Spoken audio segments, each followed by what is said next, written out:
Hello again, everyone. Toby Burrow along with Jeff Marr for another exciting night of Maroon Devil basketball. It's the Yellowjackets in town, Jeff, and we should have an exciting night of basketball. Absolutely. Anytime Hayesville comes to town, you're going to get a good brand of basketball from the girls and the boys. So y'all stay tuned. Stay with us tonight. Well, both of these squads with nearly identical records coming into this game, and I would venture to say that the winner of this one may actually have a leg up on being able to make the playoffs. Absolutely. That'd be huge for our Lady Devils. Played good the other night against Andrews. There's a good shot by Maisie Heltman.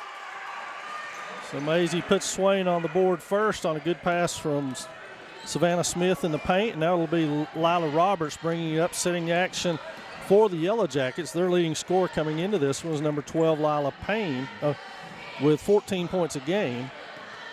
And outside of that, Jeff, they've got a lot of freshmen on their squad. Yeah, they're very young. They have two girls inside. I remember from the Christmas tournament, they do a good job posting work in the middle, so it's going to be a tough night for Savannah and them. She's really going to have to play strong inside. And, of course, as we know, foul trouble is always bugaboo in the interior for the Lady Devils. And it's kind of interesting because I saw the other night on Twitter, Payne hit 7 threes, and then our own Amaya Hicks hit 7 threes against someone. So should be an interesting matchup between those two. It'll be interesting to see how Maya comes out. She had one of the hottest weeks of any of the Lady Devils in recent memory with 2 25-point offerings and one 13-point offering. And there's an offensive foul on Payne. That could loom large down the stretch of this one against Hicks. But, Jeff, that was quite an outing, averaging 21, and she hit six threes one night, and then the next night hit the 7th. Pass inside to Burroughs Kerr, poked out of there by Smith, and Hicks will reset the Swain offense. We're at 6:37, just underway. Thanks for joining us here on the Maroon Devils Network. It's Smith working outside, ball fake, dribble past. Good move by Savannah. And it goes out. Heltman with the rebound, and will stay in Swain ball. Tough luck for Savannah Smith on that one. Good move to the basket, and just could not get that one to go down. Good wrap around to Heltman, and she is fouled on that play. And that will be Roberts' first, but two quick ones on the Yellowjackets. Heltman goes to the line to shoot a pair now.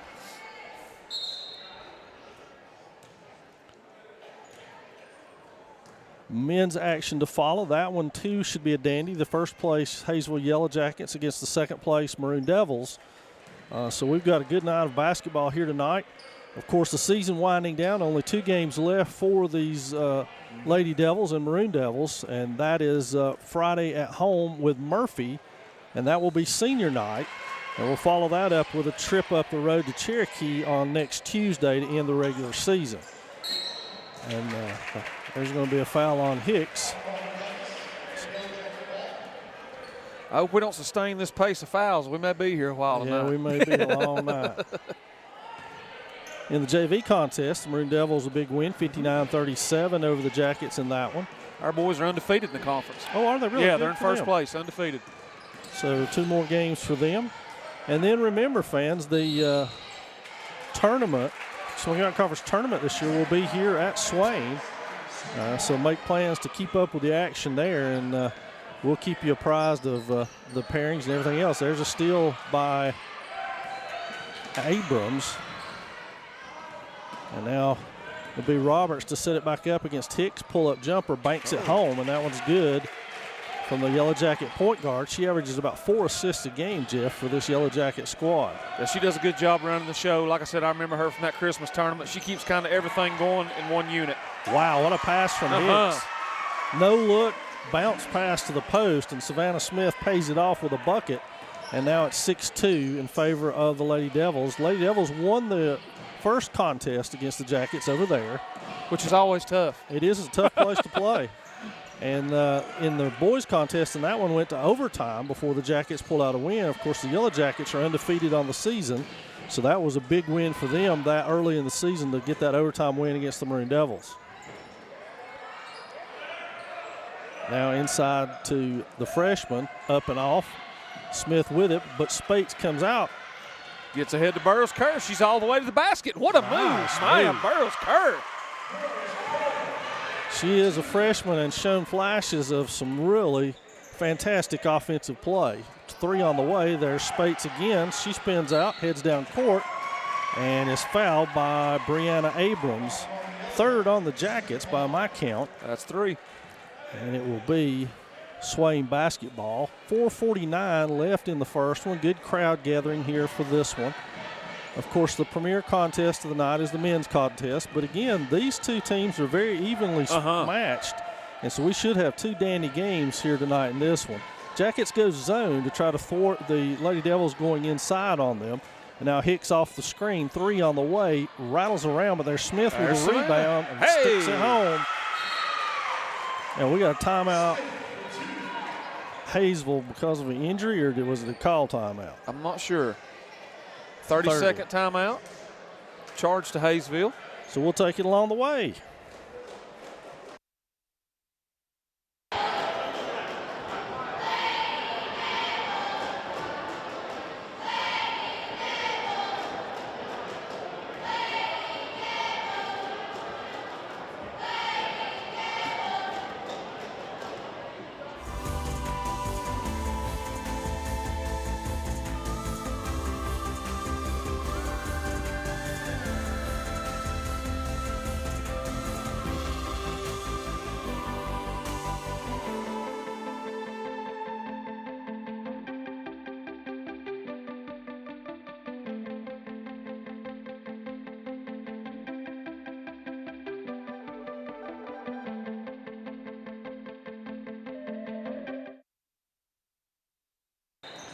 Cecilia Jones into the Jacket lineup as Brianna Abrams required some attention from their training staff. Looked like she may be bleeding from her mouth. So Jackets have adjusted, and now they have double low post. That one's thrown right to Burroughs Kerr, and she's off to the races. Can she win that race? She does. Lays it in, but it doesn't go. There's Heltman, stick it back up, and that one's off. And the aforementioned Jones with the rebound. You know, that's a point where as Maya gets a little older, she'll learn to use that left hand, and it'll make that shot a lot easier for her. It sure will. Just don't have the confidence probably in it right now. So they switch on the low block. That's a patented Jacket Yes, offense. it is. They've been running it for the since last 60 years. Chad's dad Darryl was the coach there. And Heltman swoops in and gets that one and is off to the races. Should be an easy layup for the senior. And it is. Maisie with 6 early points. Good start by our Lady Devils. It's excellent. Over in the first game, it was a 10-2 advantage in the first quarter by the Lady Devils that sort of set them up for that win. So hopefully this will be similar in vein. They look inside. Smith swoops in to get that one. She walked. They got her. And unfortunately, that's Keena Leatherwood. She's a freshman, and she got a little too happy with her feet there. 3:14 remaining in the first, and it's Hannah Brown off the Swain bench, along with Kirsten Smith, to give Savannah Smith and Maya Burris Kerr a breather. Good minutes by both those young ladies so far. And so now it'll be Hicks to set the offense against a 3-2 defense by the Jackets. Brown is working the low post. Now she pops out to advance the ball back over to Hicks on this side. Heltman breaks up top, open for a second. Now they go to Spates on the wing, back to Hicks, and she'll reset the offense up top with Heltman. Good patience by the Lady Devils. Smith ball fakes, back out to Brown. Brown's got a clean look at Hicks for a 3 over there. It's on its way, and it's back iron no good. And that should give Payne a run out here as Heltman pulls up and then gets rolled into. Hopefully everybody's all right on that one. I'm not real sure what happened. That was a weird-looking play the way it developed. Maisie in the paint. She stops and not going to be able to get it. Big fight for the ball. Everybody on the ground again. We got a foul. Foul on 31 Black. That's going to be on Kaylee Leatherwood. Her first, team 4th. And it'll stay Swain basketball here. And into the game very quickly is Haley Woodard to get Maisie Heltman some minutes rest. That one's into Hicks. She bobbles it, saves it before it goes out of bounds. And now she will set the offense with Maddie Spates on that side. Maddie hands back off to Kirsten. Good ball movement. Hicks clean look at a 3. Keep firing them, Maya. They're going to go. That one's pulled out of there by Payne. She stops her dribble. Now kicks it to the wing to Jones. Checked over there by Woodard. Now Payne tries to turn the corner. Does so. That one rattles out. Pulled out of there by Smith, but she is fouled on the play. That's going to be on 24. Keena Leatherwood, her first, team 5. Kirsten went down pretty hard. Looks like she's okay, though. So 1:57 left in this one. Lady Devils have opened up a 10-point advantage in the first. And with this possession, Smith looks, kicks it back out to Woodard, all the way back cross court to Hicks. Now she dribble penetrates, finds Spates on the wing. 3 from Maddie is no good. Rebounded over there by Leatherwood. She kicks the ball ahead to Roberts, who's going to advance the ball down for the Lady Jackets. Swings over to Payne. Payne gives it a look, and back to Roberts. Well, they're giving a look inside every time, but so far they're not getting much out of it. Now there's what they're looking for, That's is that play. Look. Yep. That's number 31 there, Kaylee Leatherwood, her first bucket of the game. That's the action they're looking to get on the switch when the screen goes across. Again, that's been a Hayesville staple since Daryl McClure was winning state championships over there. Good bounce pass past Payne. Smith with a 3 on the way, and that one's Kirsten good. Smith. Kirsten has been a really good spot-up three-point shooter for us this year. That's her strength. So now the Jackets with 40 seconds left look inside. Woodard with a hand on that, and it'll stay Jacket basketball. Addie Jenkins off the bench. Addie's a freshman. Played some really good minutes here of late for our Lady Devils when Coach puts her in. And she's been rewarded with a few more seconds here tonight. And a little bit of confusion because Maisie Heltman is standing down next to Coach Neil Blankenship, which has been her mode since she injured that hamstring. She goes off and stands so she doesn't stiffen up. And so they immediately tagged her as a player, and she wasn't at that time. Good shot by Roberts, 4 for her on the penetration, and now it's down to 20 and counting with Hicks to set the offense. She calls out the play, and now here everybody goes into movement. Hicks weighs them off. Smith comes out open on this side. Now Hicks tries to spin her way inside, bounce pass to Jenkins. We're under 10. Smith with it is fouled by Payne. That'll be Payne's second, Coach. Will with 3 seconds left. Team number 6, so the next foul will be shooting 1-on-1. Leanna Alberta in, Maisie Heltman in for both respective squads. Kirsten Smith will inbound it. 3 seconds to shoot for the Lady Devils. There's Amaya. Well, they got what they want if they'll get it to her. Step back 3 from the corner. It's going to be long. There's Jenkins Addie with a rebound, and it counts. And it counts. Addison Jenkins. Nice stick back by Jenkins, and the Lady Devils off to a fantastic start, 17-6 through 1.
Jackets ball to begin the second period of play. Swain with an 11-point advantage.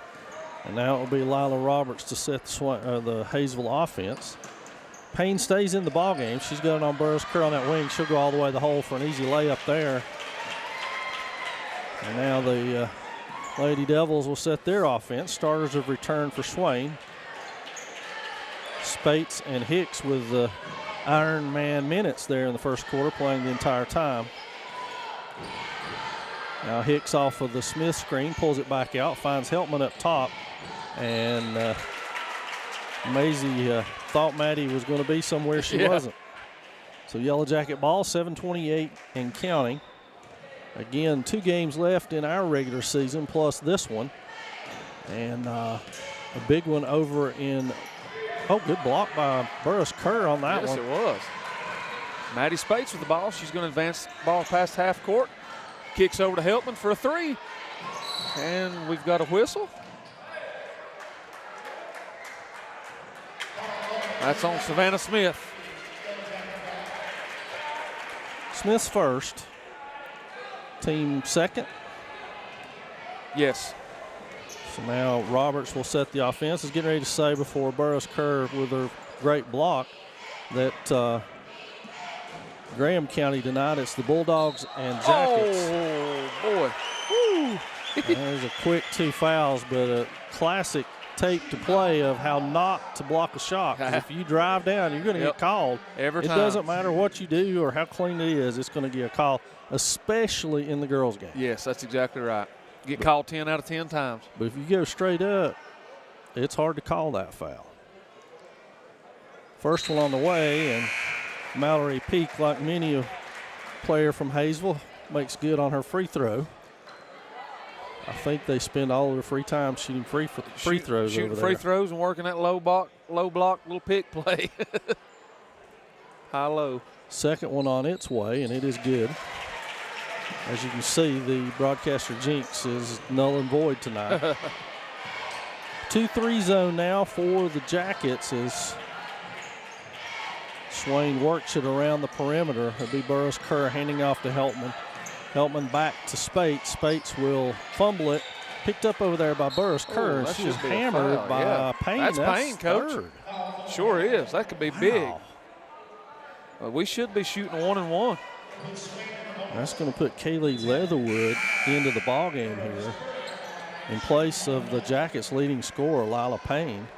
And Maya Burris Kerr will get 1-1 for the Lady Devils, who've been outscored to open this quarter 4-0. And she'll try to get Swain on the board. And that one rolls out, and that's going to be a foul on Woodard. That'll be Haley's first, team 4.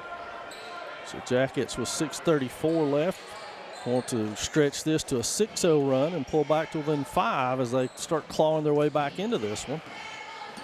Roberts works her way down, hands it off over there to Leatherwood. She finds Jones. Now they're looking inside at Mallory Peck. I hope I've got that name right. Yes. The Jackets, who, if they're anything, they are patient. Both boys and girls teams. Yeah, they'll grind on you. They will not waste a grind. shot. Good bump off screen brings Leatherwood all the way to the hole. Peek underneath, blocked again by Burris Kerr. Maddie Spates with the basketball. Amaya kicks it ahead to Maisie. She's wide open in the corner for a 3. Passes up to Amaya, who's even more open. Just won't fall yet. That one was down but wouldn't go, and it's saved right to Woodard. That one doesn't go. She gets it back. It's hammered under there. And now we get a foul. That was about a second and a half late. Yeah. It's going to be on number, is he holding up 2 or 3? Number 2. That's on Roberts, her second. And we're still shooting 1-1. Keena Leatherwood up off the bench is going to get Mallory Peck out, and it will be 1-1 for Hicks. And I don't know about you, but I like the aggressive Amaya Hicks. Oh, absolutely. I'd like to see her continue to shoot until the game's over. Sooner or later, they're going to fall. If you're on, shoot. If you're not on, shoot till you get on. That's it. She has been the Lady Devils' second leading scorer this season, and as we said, that 21 points per game last week kind of opened things up. And that's inside to Graves. And now it's a 5-point advantage with 5:15 left before the half. Burris Kerr turns the corner, finds Heltman on the wing. Skip pass to Hicks. Now she finds Spates. Spates backs her way in, rolls, shoots Get in there. it, and a block will get Maddie to the free throw line as though that one didn't go in. No, it's called on the floor, so it'll still be 1-1. That's on Graves. The Jackets are mounting a little bit of foul trouble here. Yeah, they are. In this first quarter of play. Maddie's first trip to the free throw line tonight. She knocks it down. So Spates is on the board, and the Lady Devils are on the board in the second quarter. It's been a 6-1 run now for the Jackets. Second one is net. And now here comes Roberts. As you said, 2 fouls on her, and she will set the Jacket offense. 1-4 set. Again, something that the Jackets are known for. That's sort of a staple with them. I guess if it ain't broke, don't fix it. That's right. Stuff that has worked forever. And Burris Kerr is going to get called for a block over there. That'll be Maya's first. That'll be our Lady Devils' 5th team foul. 4:37 before the half.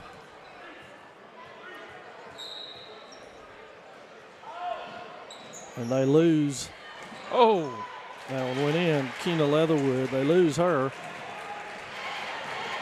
And it pays off for the Jackets.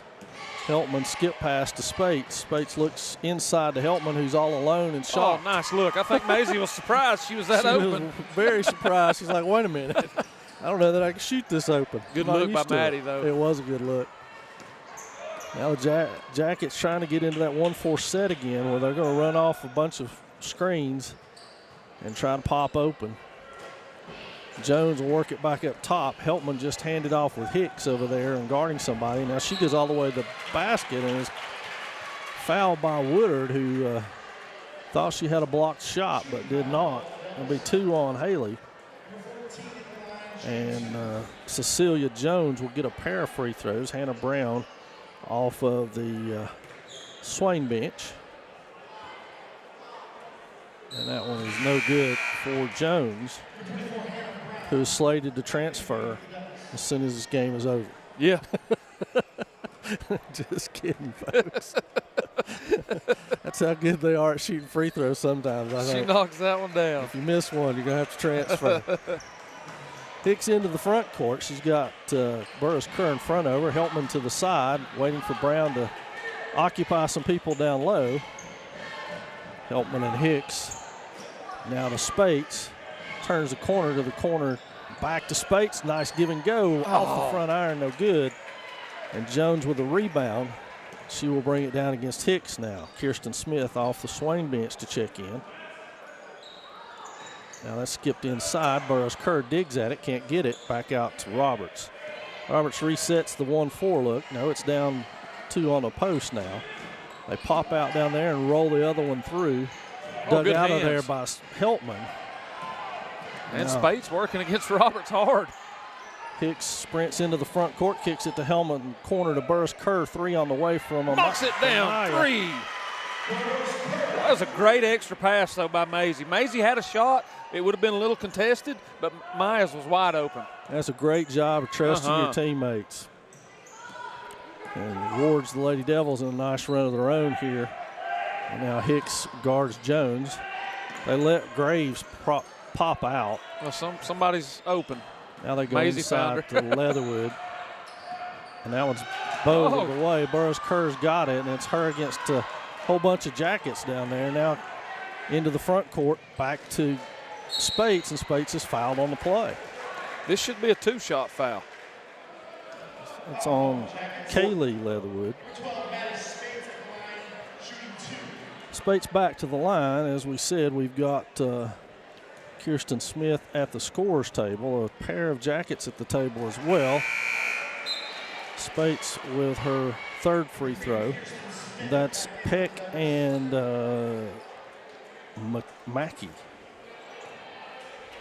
Maple Mackey.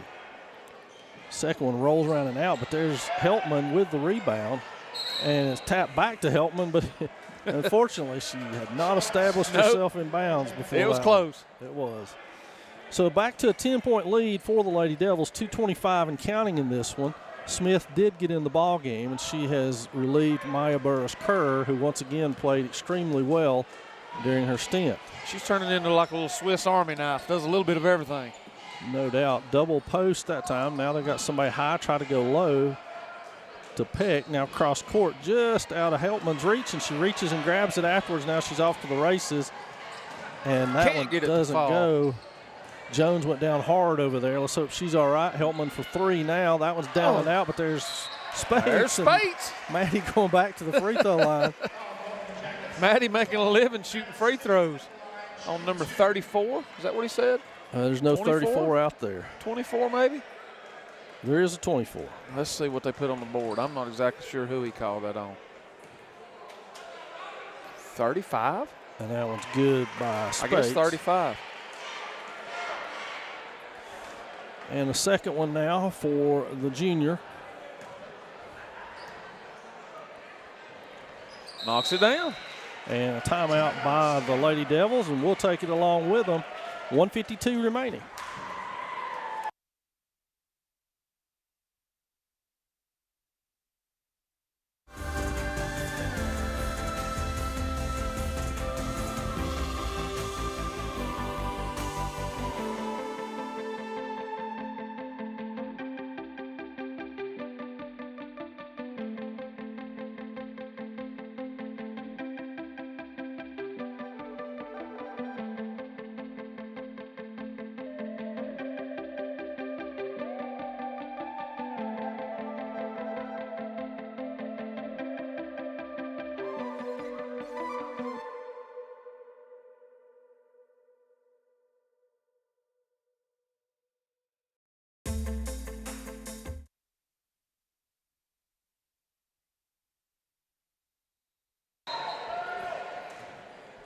Jackets inbound with 1:50 and counting left before our first half expires, and the Lady Devils in a 12-point advantage.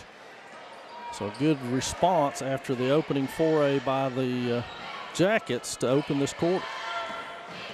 Jones works against Smith.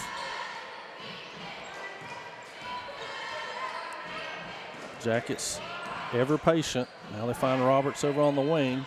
Looking at Jones down on the low block. Brown with a steal. Good job by Hannah Brown. Maddie Spates advances the ball. She kicks ahead to Heltman. Heltman attacks the paint. Up and in. Maisie Heltman. 10 for her on the game so far. We're down to a minute now in the first half. Peck with good position down there, but they don't give it to her.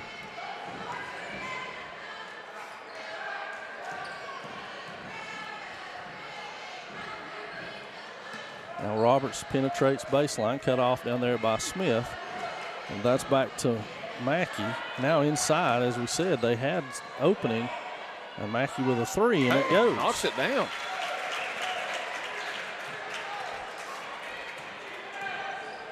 Spates on the run, and Brown almost had the rebounds. Called for a push under there. Hannah's first.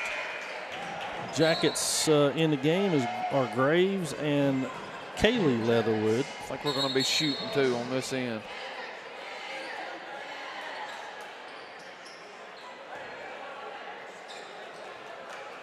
Now we've got it figured out. The shooter was the one of the girls subbing out. So this will be Mackey again for 1-1. Should be 1-1, yep. With 28.4 seconds left in the second quarter, and it is good. Second one for the sophomore. Back iron no good, and stuck back in by Brooke Graves.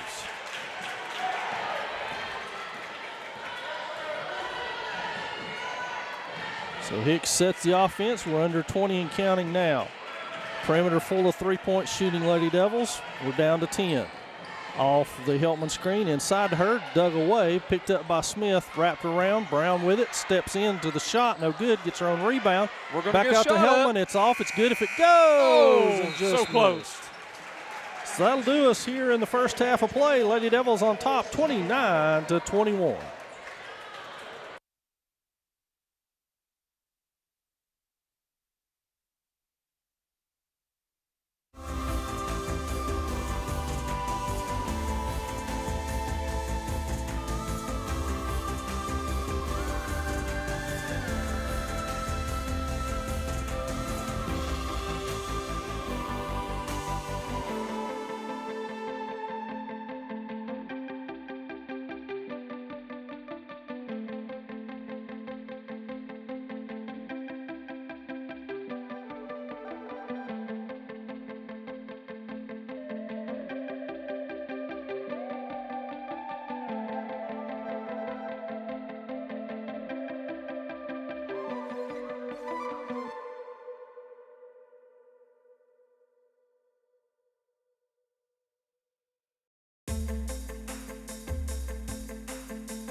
Hey Maroon Nation, my name is Erin Jenkins and I'm an alumni of Swain High and also the Maroon Devils Network.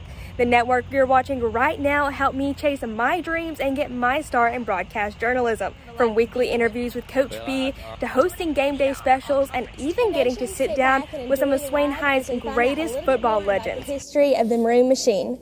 All of things helped get me to WNCT 9 on your side in Greenville, North Carolina as an on-air news reporter. Right now, you can help other students just like me to chase their dreams by liking, subscribing, and sharing the Maroon Devils Network. As always, go Big Maroon!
Swain basketball to open the third period of play here from Swain High School on the Maroon Devils Network. Thanks for joining us on Tuesday night.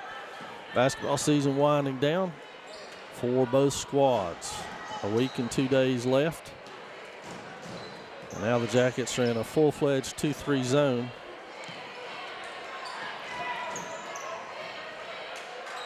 Oh, it goes right to Maisie. Ended up being a good post-entry pass to Maisie. And Leatherwood with the rebound, and the Jackets the other way. Roberts with it. She finds Jones on the wing as the Smith and Spates are trading off post players down on that screen away offense.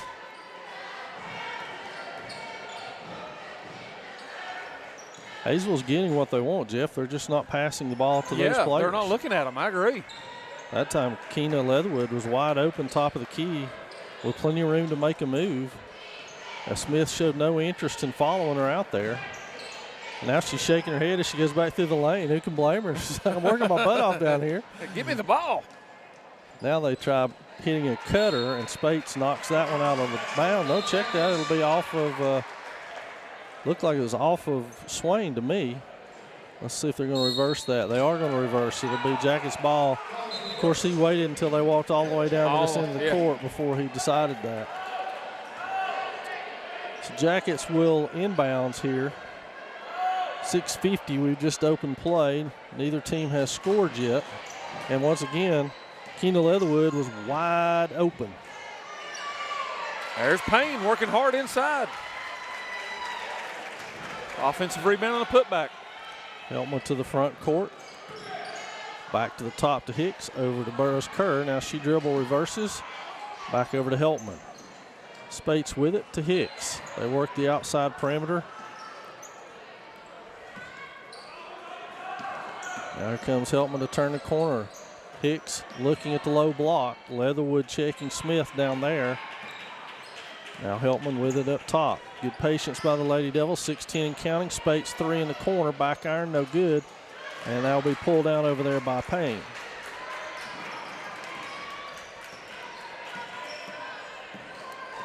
Lead's been as much as 12 and is now down to 6 as we open this third period of play. And we got a turnover on the Jackets.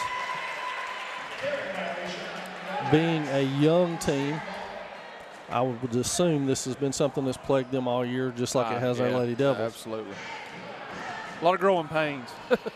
So Hicks into the front court. She kicks it to Smith. Smith thought about it, now looks, finds Heltman. Heltman ball fakes under around, gets it blocked and rebounded by Payne. That's Leatherwood in there again. She's been stellar for the Jackets here to open the third period. She's asking for the ball. No. Now they switch off. High post is open, but it's a lazy pass, so to speak, and Burroughs Kerr steps in and takes it. Now Hicks goes all the way and can't get it to go. Jones with it. Hicks digging in, trying to get it away from Cecilia Jones. No avail. Now just tries to play turn the dribbler with her. And timeout. We got a timeout. Yep. Sure Jackets are going to take a 30. We'll take it along with them.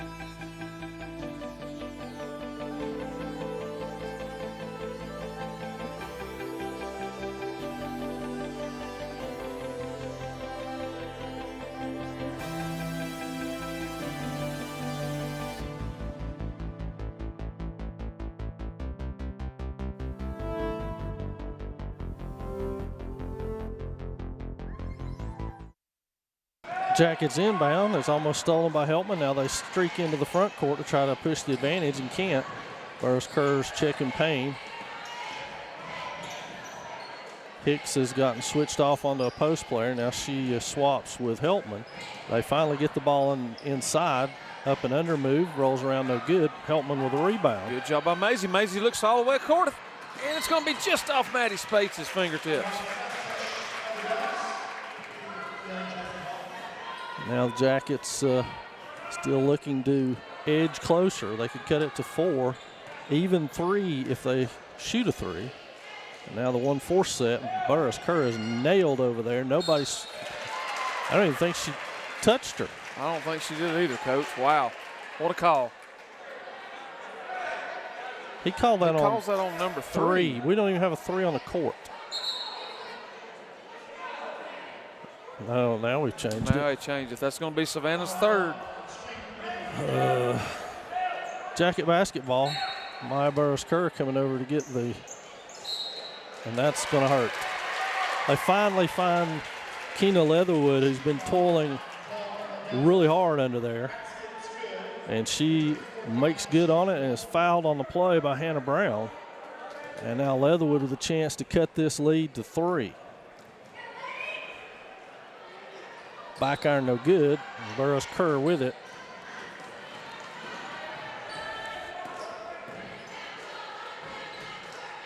Brown back to Spates, back to Brown. Inside to nice Heltman, look. and it doesn't go. Golly, we can't get anything to fall right now. So Roberts into the front court, Heltman checking her.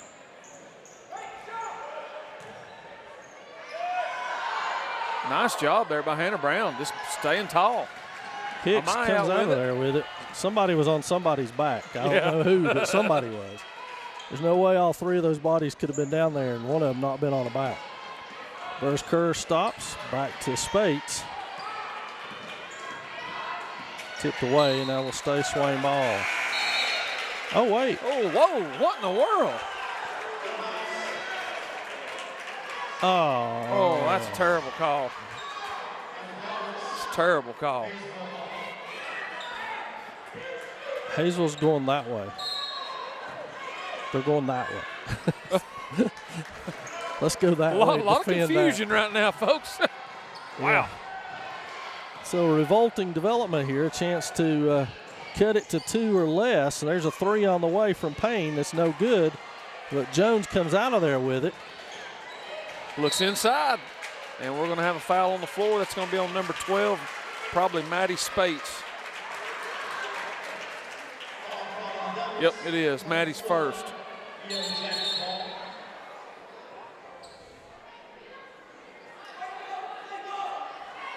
So we're getting a scoreboard issue here. I'm not sure what. Added 13 seconds. Okay. Jackets will inbound it from underneath their own goal. It'll be Roberts to do so. They go to Payne. She works against Burris Kerr all the way to the hole. It's off the side of the rim. Hicks with a rebound. And she'll bring it up now for the Lady Devils. Kicks it to Kerr. Back up top to Heltman. Heltman to the corner. And there's a steal by, that's double dribble. A steal by Roberts. Kirsten Smith up off of the Swain bench.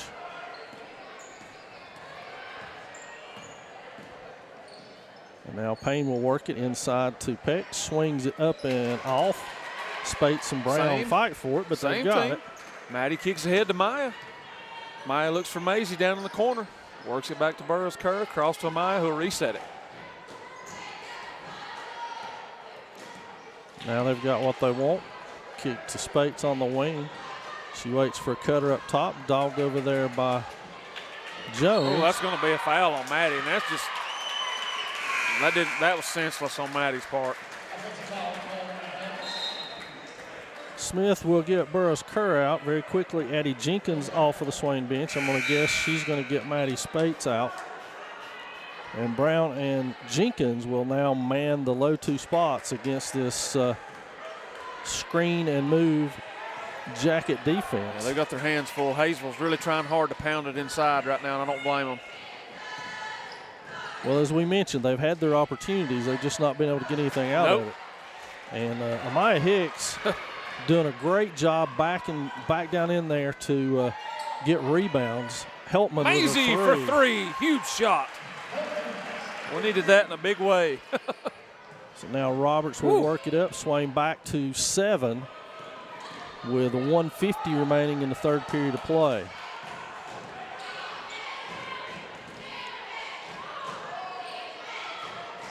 So Jones works it on the wing against Jenkins. Screen on Jenkins. Smith picks up there where they left off, and an offensive screen foul on Kaylee Leatherwood. That should be her third. You have her for 3? I have her for 2. 2? But I could have missed one. So Brown out, Woodard in. 3. 1:35, and we've got a 30-second timeout by the Maroon Devils. We'll take it along with them. 1:35 remaining.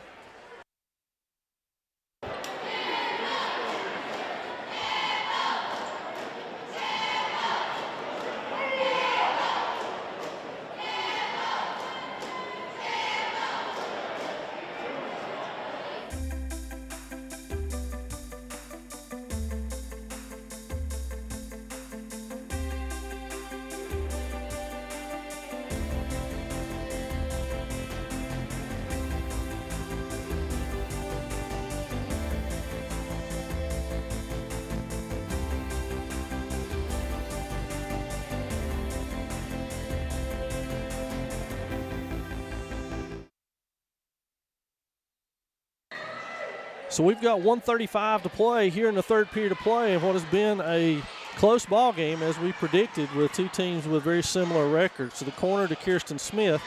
She looks to the middle, doesn't pass it, fortunately, because there's nobody open, and now they reset back over to Kirsten. She looks for the cutters. Heltman up top, finds Jenkins on that wing. She waits for Smith to clear the corner. Runner by Smith, back iron no good, but there's Jenkins. Hey, there's with a Annie rebound. Jenkins. And wisely, the Lady Devils reset it. And Smith waits for Heltman to pop up. Maisie to Jenkins over on the wing. She puts her head down, finds Woodard. Hicks thought about it on that wing, but didn't take it. We're under a minute now, and the pass to Hicks, no good by Smith, who got bumped on the shot. Now it'll be Roberts working it up with 40 seconds left. Lady Devils still in man. Roberts beats Hicks, goes all the way to the hole, bounces it off. It's smacked, but rebounded over there by Heltman. And so Maisie will hold it up with 27 seconds left and work it down for a final shot. Jenkins on the wing, back to Heltman.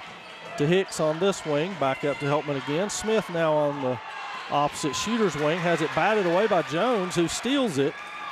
Heads the other way, pull up by Roberts, back iron no good. Jenkins almost got it, but Payne comes away with a loose ball. 6 seconds and counting. Payne's shot is off, and that will be out of bounds with 2.4 left off of Brooke Graves. So Heltman will inbound it with 2.4 remaining. Lila Roberts will come back to give some token pressure. Instead, Heltman goes to Smith. 2 dribbles, shot on the way. Good if it goes, but not in. And so that's going to take us through 3 with the Lady Devils on top by 7.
Jackets ball as we open the final 8 here from Swain High School on a Tuesday. Maroon Devils Network, thanks for joining us. We haven't even mentioned yet that We've got wrestling here tomorrow night, Jeff. A big semi-western finals of the dual teams will be held right here at Swain, as Robbinsville, Swain, Mount Airy, and Avery will go at it tomorrow night.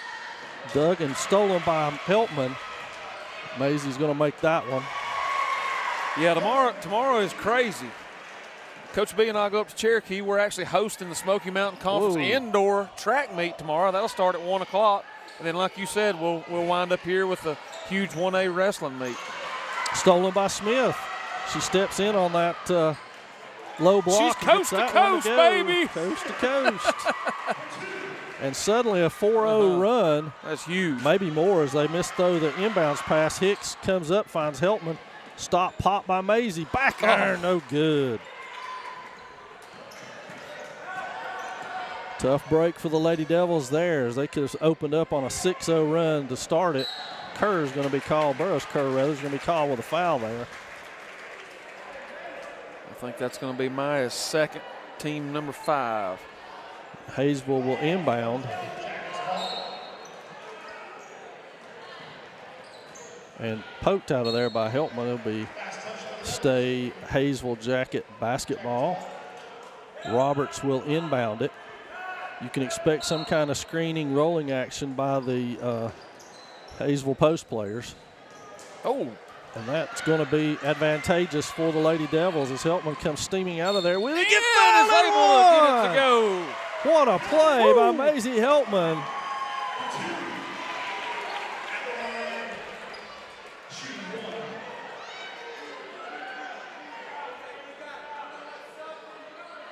Foul was on number 2, I think he said, Lila Roberts. Hayesville desperately trying to call a timeout. And they are going to get it. They only have 60, so we'll take it along the way with them. Lady Devils on top.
Heltman at the line to complete the traditional three-point play and give the Lady Devils a 14-point lead, and she's good with that.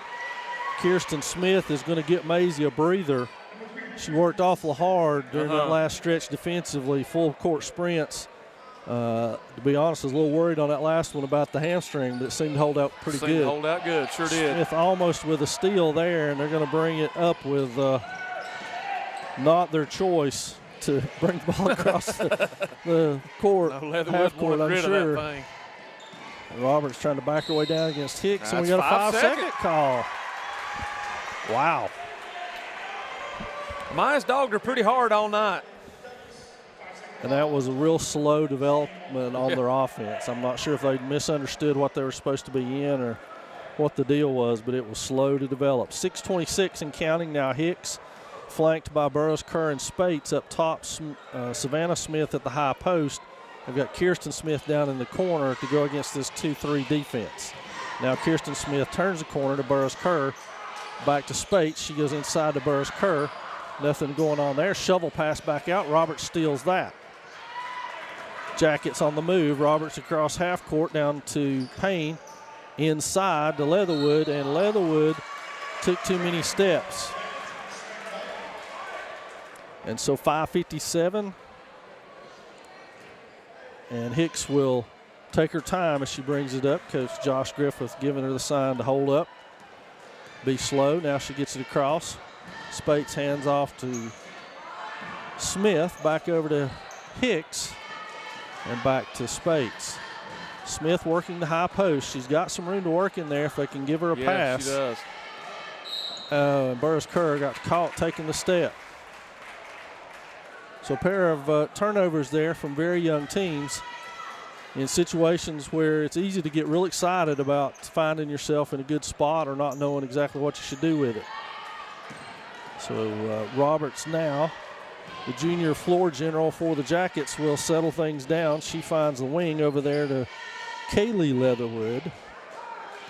Back to Roberts, to the wing to Payne, inside to Keenup.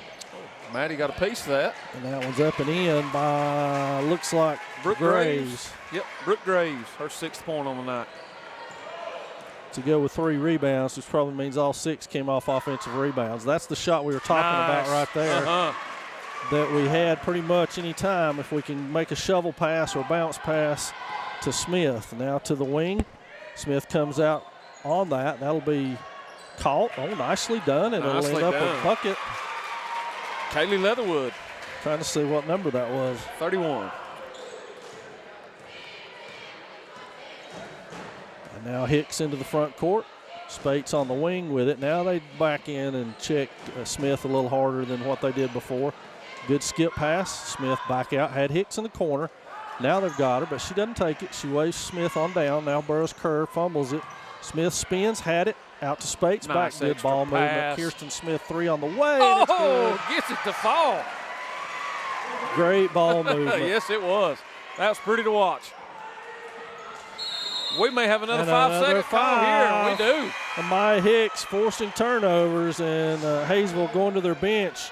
There's some folks out there playing more minutes than they're used to that are almost gassed on both sides. Heltman back in for Burris Kerr. Now Hicks will inbound it. You know, it's funny, you look at the sheet, Coach, and Amaya, I don't think she scored a point tonight. No points. But she has a ton of rebounds, a ton of assists, and played defense like crazy. She has affected this game, and there's a great pass from Spates to Heltman. Maisie up to 18? Yep. No. 20. And a great night of assists for the Lady Devils as a team. They've got a ton. And Smith down low, get the rebound, fires it out. It's 3 on none. Heltman streaks to the bucket, lays it in. By herself. And we got good run by our Lady Devils. We took a timeout. And we've got a technical. I knew that was coming, or a warning. Warning? Yeah. So we got a timeout. I'm assuming Swain took it, but nonetheless, we'll take it along the way.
So Lady Devils on a 16-3 run here. And Spates with a steal. Oh. What's she Foul. gonna It's call? going to be a foul on Hicks. Oh, wow. Great hustle there. And now it'll be Hayesville ball. 16-3 run by the Lady Devils have pushed this margin out just a little bit here, Jeff, with 3:30 remaining. Yeah, and the fun part about it, this has been unselfish basketball. Everybody seems to have contributed. Absolutely. And that's going to be on Maisie with Maisie's forearm. first. And it'll be Hayesville ball out underneath. I think it's 1-1. Nope, Yeah, 1-1. Miss Joe's got him.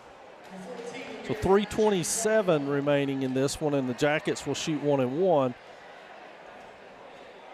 Swain has Kirsten and Savannah Smith, along with Maisie Heltman, Maddie Spates, and Amaya Hicks on the floor, and that's Cecilia Jones making good on the first free throw, so she'll get a bonus one. And off the bench quickly, Brooke Graves is going to get Kaylee Leatherwood out.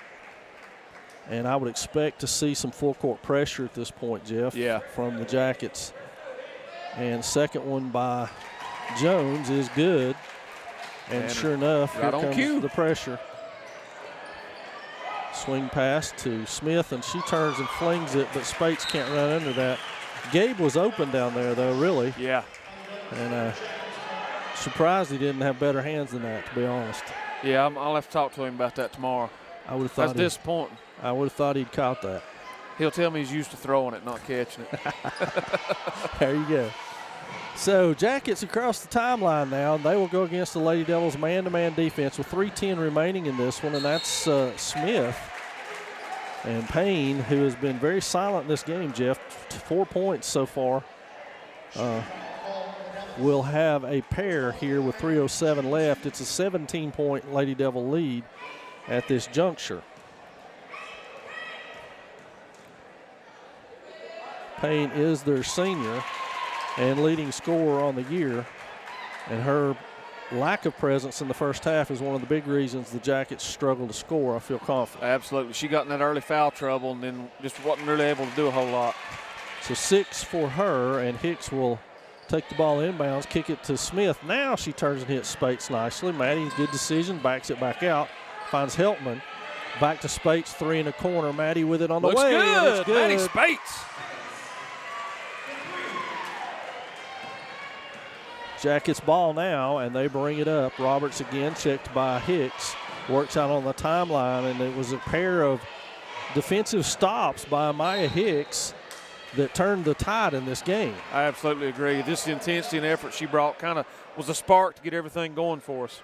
Foul on Kirsten Smith, and it's going to put Payne on the line again. And we've got 4 fresh Lady Devils in the game. It's Woodard, Brown, and Jenkins, along with Gracie Sutton, into the ball game for the first time. They will leave Amaya Hicks on the floor to help control the pressure.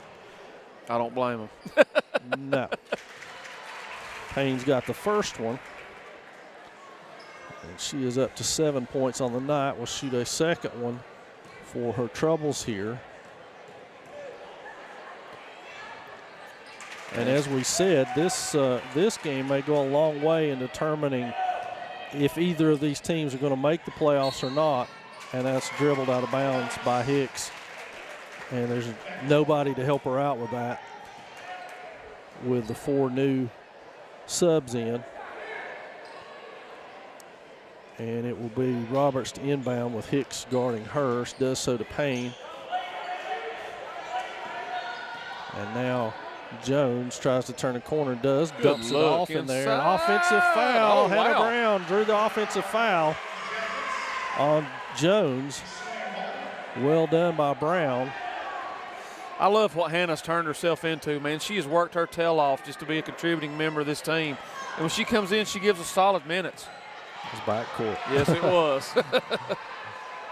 Hannah in the corner, back out to Sutton, inside to Hicks. Hicks passes off to Jenkins, and that one's thrown over to Sutton. Picked up, but no, stolen over there by Jones. Now she's cut off by Sutton, back up to the top, and that's going to be a tough luck foul on Haley Woodard, who had her position and was run into, though she had her spot on the floor. Should be shooting 2. Tough break for Woodard. 2 free throws on the way. 2:01 left, 51-35. And this will be Keena Leatherwood. She's got the first one. She's up to 5 points now.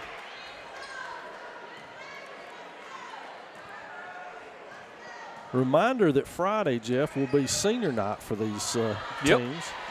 The girls will have only 3, but There's Jones with a fadeaway, but the guys will have a bunch.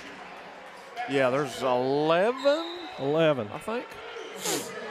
And very quickly, starters back into this one. 1:57 left. 51-38 now your score. And Jones a chance at the conventional three-point play. Pressure will still be on. And second one is, or first one is good from Payne. Oh, check that, Jones. Jones, yep.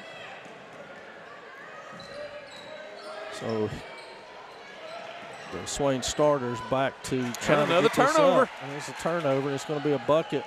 No, it's not. And Hicks swatted at it for some unknown reason. That's Amaya's third. Hayesville will be shooting two. Right now they're able to get to the free throw line, Coach, and have opportunities to score, and the clock is stopped. Clock stopped. Keeps them kicking in terms of getting back in this. Roberts' first trip to the line tonight, and she knocks the first one down. They'll shoot two the rest of the way, so the Lady Devils can stop fouling. That way we won't get them on the free throw line and make it easy. It's back to 11-point lead now with a minute and a half left. Check it at 10 on the second free throw. Heltman to Burroughs Kerr. She walks it up and then finds Hicks. Now Amaya will back it back out, take her time. Burroughs Kerr over on the wing. Finds Heltman. Heltman just all the way to the middle basket. of the Should have been a lane foul. and lays it in. Big night by Maisie. 24. Pushes it back up to a 12-point lead here. Burroughs Kerr called for the foul. That's going to be Maya's third. That'll put Hayesville back at the line, shooting two. Unofficially, I had them, I may have missed one or two. Hayesville was like 15 of 18, I think, shooting free throws. It is Hayesville. 15 of 19, something like that. Well, Payne is 4-4. 5 of 5. Boys game to follow in this one. We'll have action for you in that one.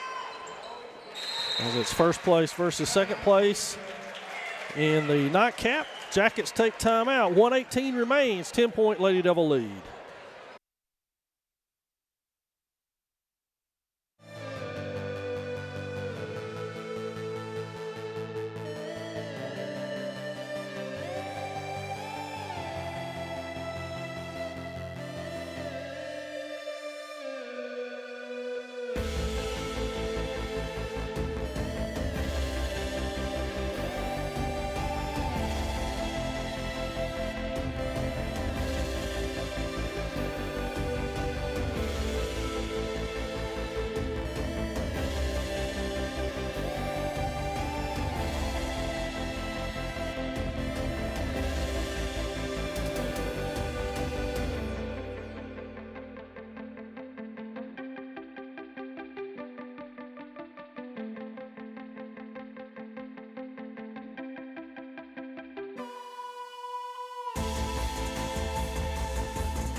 Ten-point Lady Devil advantage. We've got 1 minute, 18 seconds left in this one. And ball comes in. That's going to be Hayesville. Kerr. It'll be Hayesville basketball on the turnover.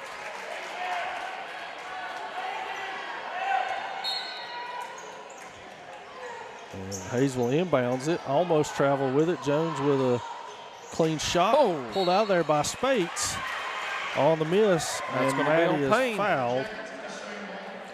But that's only my third. We're nowhere near a one-on-one for the Jackets. They've They're gonna have called to get busy fouling people. like 14 on us, 14 to 3. So it's Heltman into the front court, stops, back out to Hicks. So the Lady Devils going to eat some clock right here, force some fouls, and there's one on Roberts. It'll be her fourth, but I'm not sure that matters anymore. No, it doesn't matter at this point. It'll be Swain ball out on the side, 5 team fouls, so 2 more before we even shoot 1-and-1 at this juncture. As I was saying before the timeout, the men's contest follows. Jackets are 16-0 on the season. Our Maroon Devils are in second place. And so it's a battle of the top of the Smoky Mountain Conference. Heltman gets around that.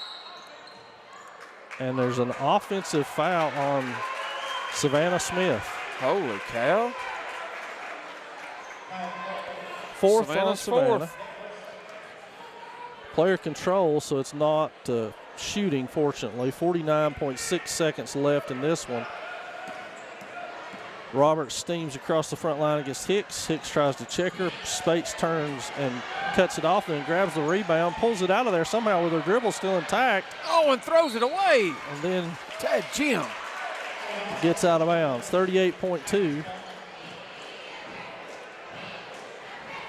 And so the Jackets will inbound. Another opportunity here to cut it under 10 with 53-43 with 38 seconds left. Roberts across the timeline. Hicks checks her. Looking for a double screen. They get it. Payne with a three. Got a good look. And it's no good. No good. Savannah Smith gets with a mugged. rebound. And Maddie controls the basketball, looks up court, finds Hicks, and Amaya will pull the ball out, and that will be a foul on number 14, Cecilia Jones. And that's the 6th. And end of the game is Sarah Cutshaw. She's going to get Savannah Smith. And 20.9 is the time. It's 43-53 still. Maddie Spates is wide open under the basket, but they didn't see her. So now there's the foul with 18.36. That'll be on Jones. Should put us at the line. Come on, Amaya, let's get that first one tonight. She is 0 for 1 at the line.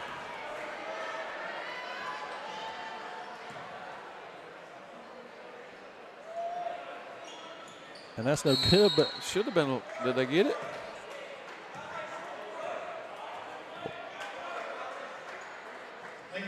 what? What just happened? They got number 40 on the lane violation over there. Okay. All right. We'll try again. I have no idea. And now we're they going to got have us a on the lane violation. So it'll be Hayesville basketball, 17.7. And Roberts is going to steam across. They've got to get some points in a hurry. There's Heltman, steps in the passing lane. That should ice it. Wide open layup, Maisie Heltman. We're to 2. And that's going to do it, folks. Our Lady Devils will win tonight, 55-43 over the Jackets. We'll be back with men's action.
Hey Maroon Nation, my name is Erin Jenkins and I'm an alumni of Swain High and also the Maroon Devils network. The network you're watching right now helped me chase my dreams and get my start in broadcast journalism. From weekly interviews with Coach B to hosting game day specials and even getting to sit down with some of Swain High's greatest football legends. History of the Maroon Machine. All of things help get me to WNCT 9 on your side in Greenville, North Carolina as an on-air news reporter. Right now, you can help other students just like me to chase their dreams by liking, subscribing, and sharing the Maroon Devils Network. As always, go Big Maroon!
Ooh, we got a big one, Jeff. Son, I'll tell you what. If this can't get you going, something's wrong with you. Yeah, it's number 1 and undefeated against number 2 here at Swain. Swain opens up in a zone, checking every movement. Key players for the Jackets. Number 14, Colby Ash, and number 23, Jake McTaggart. They're 2 seniors. Ash makes them go. He's got the ball on the wing to He's McTaggart dandy. down there. Shot on the way by McTaggart, and it is good. It's imperative that we get off to a good start tonight. Yeah, no doubt about it. We were beat pretty handily in the Christmas tournament by Hayesville. We've got to realize that we can play with these guys. Hyatt to the rim, no good. Rebounded there by Asher Brown. He runs out with it. Uncharacteristic pace by the Jackets. As you said, they are excellent at grinding out possessions. They're not going to do anything to beat themselves normally. 3 on the way, and it is It good. is good. Ethan Hooper with a 3, and the Devils trail 5-zip. Early going of this one. Hyatt works on the wing. Screen on the way from Blankenship. Screen on the way back to Blankenship. Open look. Thought about it. Goes to the hole. Blocked by McTaggart, but out of bounds. Cameron got a little off balance there. It was made it an easy block for McTaggart. Yep. Kirkland will inbound. Jackets stay man-to-man. Get it. That should be a That's going to foul. be a foul. He got him. Should be on number 3. Ethan Hooper it is. His first, team first. And that's Collins with it. Up, forces it. No good. McTaggart with a rebound. He goes all the way coast to coast. Tries to and throws it into the Swain student section, which is loud and proud tonight. Yeah, they're going to get after it over there tonight. They are. The Maroon Devils' task is to keep them in the game as long as they can. That's exactly right. And the Jackets' task is to silence them by getting a big run right here to open the game. Kirkland has to go back out to Blankenship, Hyatt on the other side. Collins pops out. Groenwald with a clean look at a 3, takes it, misses it. Kirkland with the rebound, pushed, and it'll be out to the Jackets on the run all the way to the Ash hole. the whole way.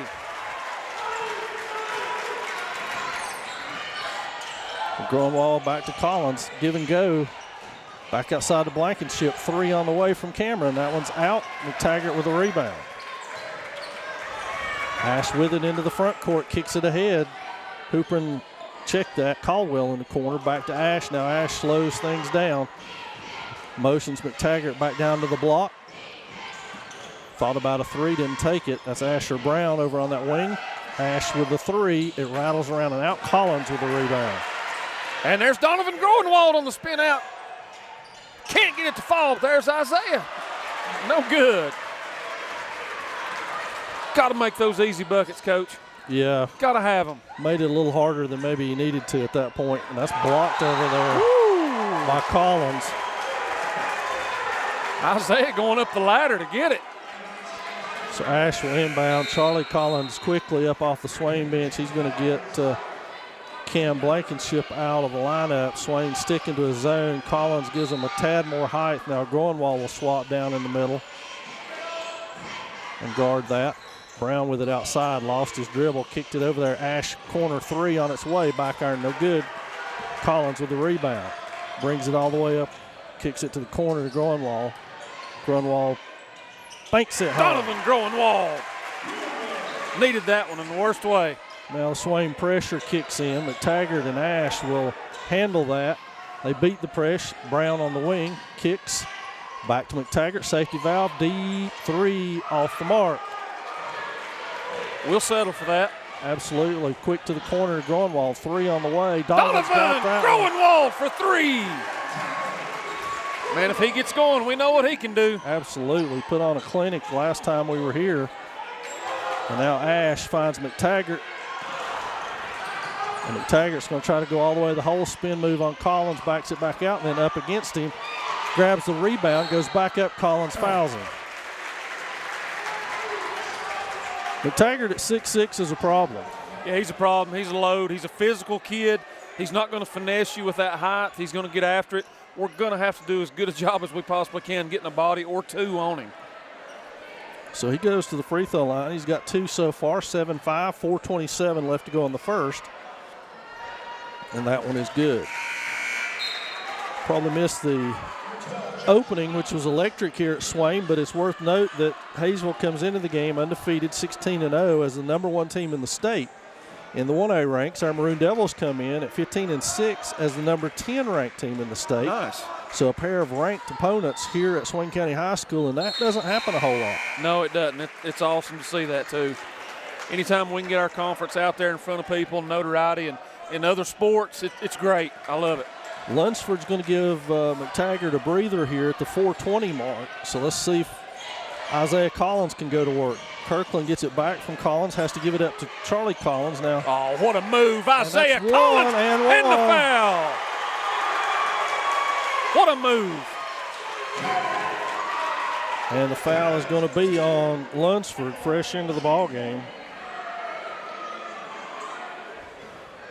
And Collins will go to the line with a chance to pull the Maroon Devils back to within 1 here. And as we said, perhaps more importantly, Jeff, keep the home crowd in it as long as we can. It's going to stay Swain basketball. So Swain to inbound it there. Kirkland will do the honors. And that's Logan Caldwell over there knocking that back. Kirkland will try it again.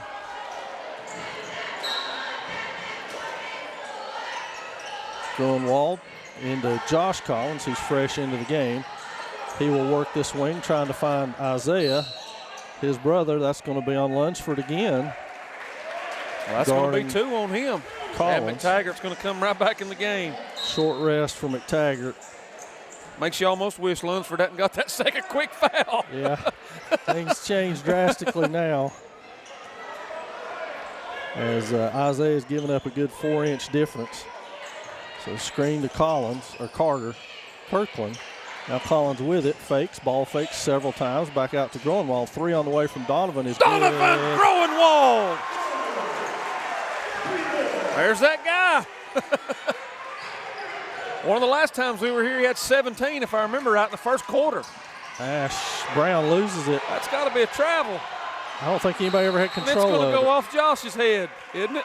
Yeah, it should be. No, he said he was laying on the. It's going to us, Coach. He was laying on the line when he tapped it. And that's the only call that could have been. So Swain with their first lead, 10-9. And we're at the 3:30 mark. Collins to Collins. A screen from Collins. Josh Collins tries to turn the corner. Groenwald feeling it. Heat check, and that's off. And Asher's wide open down here, but we're going to be able to cover.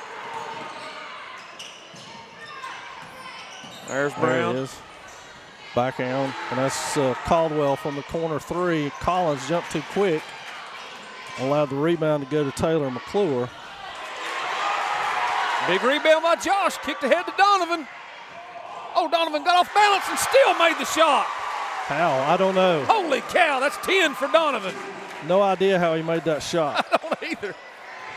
Josh Collins with a hand on it, and Isaiah Collins runs into Colby Ash. Headlong. That was a foul. That was a foul. Cooper Hyatt and Nathan Bogdanovich into the ball game. Groenwald and Collins get a breather. Now McTaggart will inbound it. I'd say it'll be a quick breather. Let's say if Hayesville pulls a page out of our book and goes straight to McTaggart on the low block. Turnover. Collins back into the front court, down to Hyatt. 3 on the way, and it is good. Cooper Hyatt for 3. That's big, too. If we can get Cooper going, it's going to be on tonight. Ash trying to take it down now. 3 from the corner. That's back iron, no good, but look who's there, that guy again. There he is, McTaggart. Kirkland into the front court, finds Collins over on the wing. Looks back up top to Charlie Collins from the volleyball. Oh, my God, Charlie Collins for 3. It's raining threes.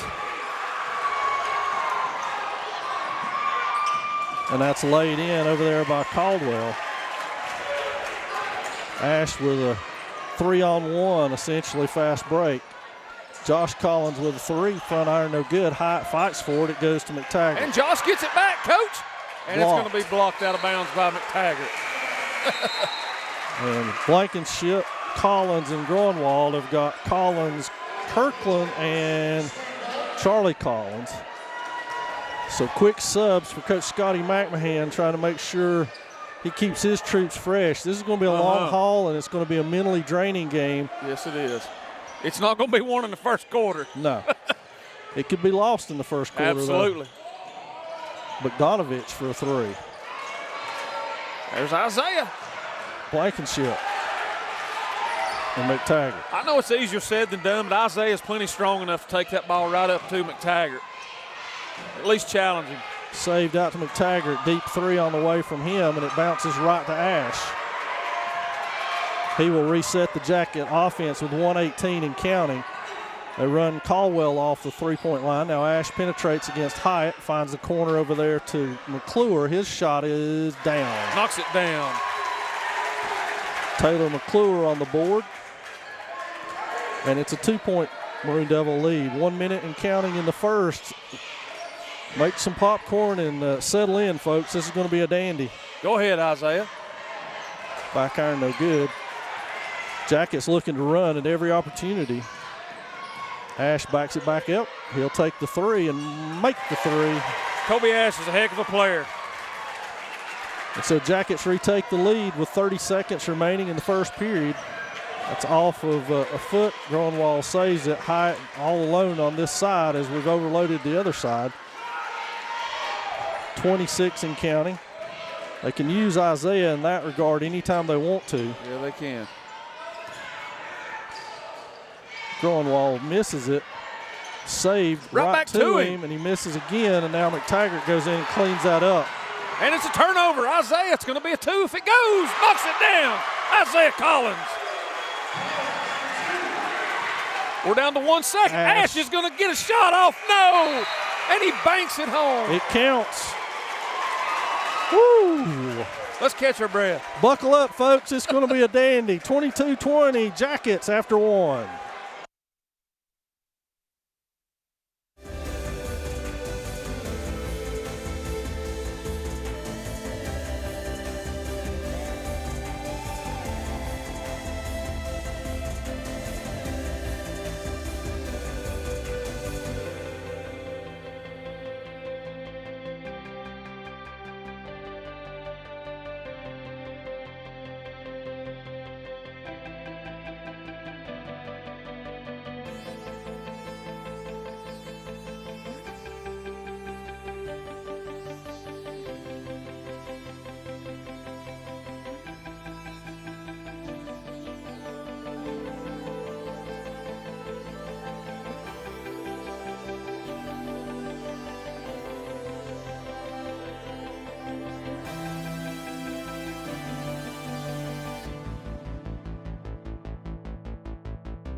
All right. Second quarter. Whew, ready to get underway. Looks like starters for both squads back on the floor. And Carter Kirkland sets the offense. He motions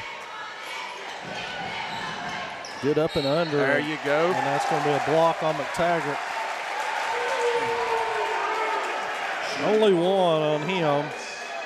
And that'll be 2 free throws for Collins. A chance to tie it up again here. Just underway in the second quarter. Again, reminder, Western Regional Finals tomorrow from Swain High Gym. Action getting underway at 6. 6 o'clock. With dual matches, Avery and Mount Airy and Swain and Robbinsville going at it. And then the winner will face off with a chance to go to a state championship. Right here from Swain County High School Gym. So you'll have to come out and see that one. There's no Maroon Devil Network won't be covering that. And then again tomorrow, the Smoky Mountain Conference Indoor Track Championships will be at Cherokee. Underway at Cherokee. 1 o'clock. At 1 o'clock. Not sure what the spectator rules for that will be, but the Maroon Devil Network, of course, won't be there, but we'll report it to you as we know when the time comes. There's Donovan. No, that was not a, oh, I don't know about that. And Donovan may be And hurt. Donovan's down. He was knocked down following the play. And we'll have to see if he's okay. Kerry Powell on the scene. He's up. Not sure if that was injury or frustration for Donovan. The fans certainly don't like any of it. And Donovan's going to come out for a couple of plays. Charlie Collins into the lineup for Swain. We're tied at 22.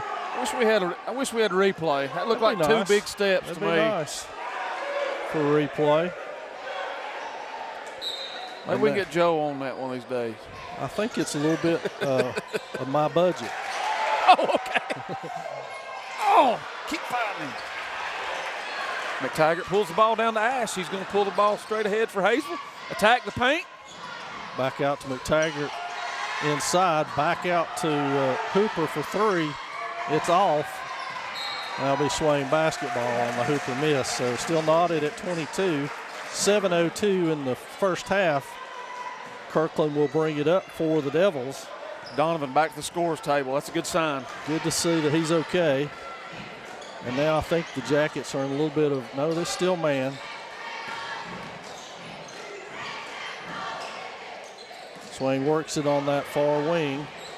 Cooper Hyatt and Cam Blankenship. Charlie Collins goes to the post, which is something they can do with some of those smaller guards.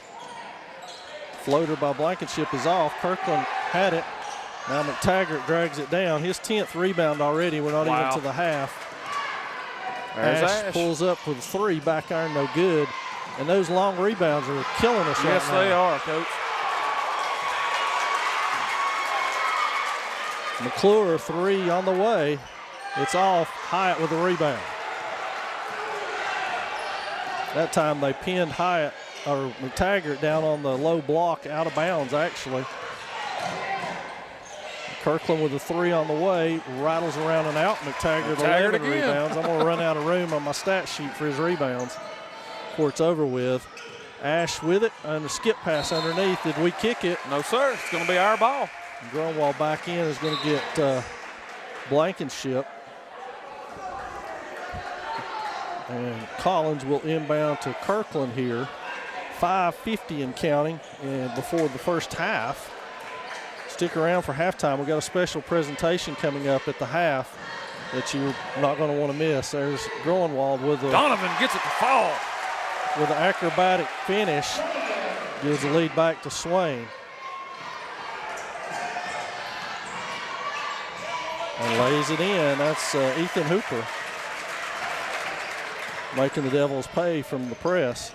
Kirkland turns the corner, banks Gets it it in. to fall. Carter Kirkland. Just some acrobatic shots right now. Ash beats it. Now they've got numbers coming this way. Should Stop be a on two. the line. No good. And there's McTaggart again. And it's going to be an and one. It's going to be on Cooper Hyde, I'm afraid. It is Cooper. So McTaggart will go to the line, and we've got Blankenship, Bogdanovich, and Josh Collins in. They're going to get Collins, and Groenwald.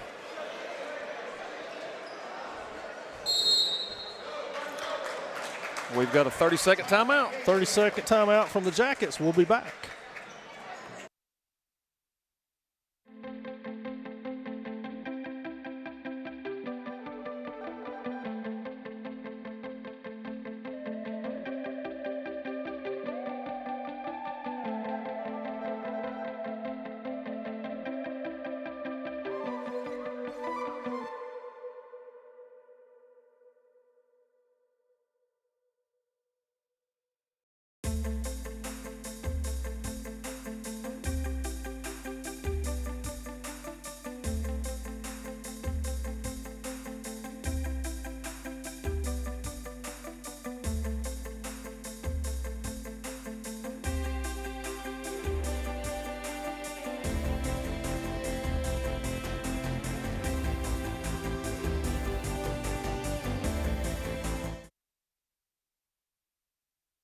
McTaggart with a free throw now. He's up to 8 points and 12 rebounds.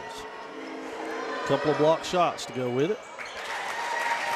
He's got that one down. Unfortunately, we don't have a lot of time to talk about some of this stuff, Coach, but wanted to mention that taking a look at some of the things that Ray Gutierrez said about his Bulldog squad not being ranked any higher than they were in the state. And I don't want to quote Coach Gutierrez, but essentially what he was saying is that maybe some of these other folks should come up here and try it. Yeah, that's right. Try it on for size if Absolutely. they think it's that weak that they shouldn't be ranked in the top 5. And I think you'll find that that's the case again here tonight. I agree wholeheartedly. These two teams could about whip anybody on any given night. You're not going to hear Coach Michael Cottrell say that the Maroon Devils don't belong in the top 10, I guarantee you. No, absolutely not. And Collins, a little too much body there. That's one of the things we can't get into because they're such a good free throw shooting team. We've got to really be conservative with the fouls. You put them on the free throw line, it negates their offense. Yes, they don't have does. to do a thing. Brown tries to get by Hyde, and he does. Now he goes to the corner. They run Caldwell off. Brown down on the corner. Josh Collins with a steal. And wraps it around, finds Blankenship, thought about it, but didn't take it. Now they'll reset the offense. Hyde over here by himself, now picked up by Ash. Collins on that side, working against Asher Brown. Kirkland down low. Bogdanovich out with a screen. Now Kirkland turns the corner, pocket pass back, stolen over there by Caldwell. Now McTaggart will bring the ball up with 4:05 remaining. Ash with it on that wing now. They'll call out the offense, and now they're going to reset themselves. Asher Brown and Colby Ash will run it out here. Caldwell up top, looking at double screens, and a post up down low for McTaggart now that Bogdanovich has come into the game to check him. Isaiah Collins, Charlie Collins, and Donovan Gronwald at the scorer's table waiting to re-enter. 3 seconds call on Logan Caldwell over there. Yep. Bogdanovich and Hyatt are the only two out. Kirkland is now out. And Josh Collins will pick up the ball here and be guarded by Colby Ash. Check that. Gronwald will bring it up. Jeff, I'd like to see Donovan go to the low post there I would a little too. bit against Asher Brown. You read my mind. He's got quite a height advantage. There you go. Take it at him, Isaiah. Atta boy for 2. Swain back in the lead by 1. Now Caldwell with it. Finds McTaggart. McTaggart walks. He walked. He absolutely walked. Lord of mercy. The basketball gods were with us. Holy cow. I don't know what happened over there. I didn't see it He either. overthrew the ball, and Caldwell bounced back like he was shocked. And now Coach Michael Cottrell is incredulous that the fans have encroached on one of his players. So now he's getting the explanation. And we're going to begin play with Michael Cottrell still on the court arguing the fans. 28-27, your score. Maroon Devils in the lead. Isaiah Collins, tough pass. Collins works it back, and we got a foul right there on Asher Brown. It'll be Swain basketball. That's something that Swain might can exploit, is using Isaiah as a point center in there at the top of the key. He's getting a lot of room to be able to see the floor and make the passes he needs to. The reason that is, it allows McTaggart to help. Rebounded by Hooper.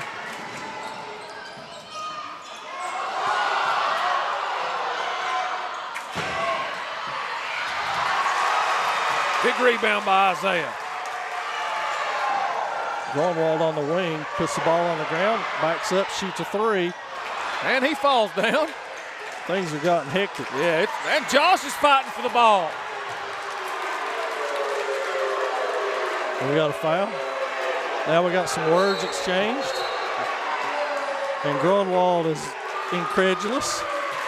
Tempers are flaring.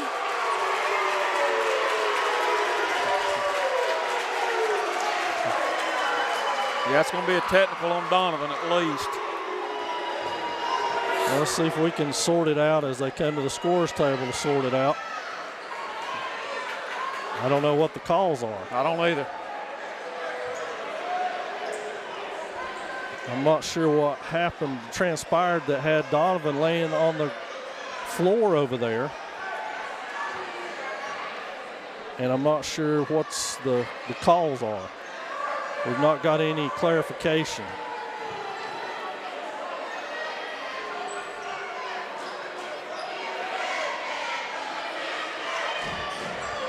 We got a 1-and-1. That much is for sure. So there's a foul. We got a timeout coming from Swain at some point. And a technical, but we don't know who on.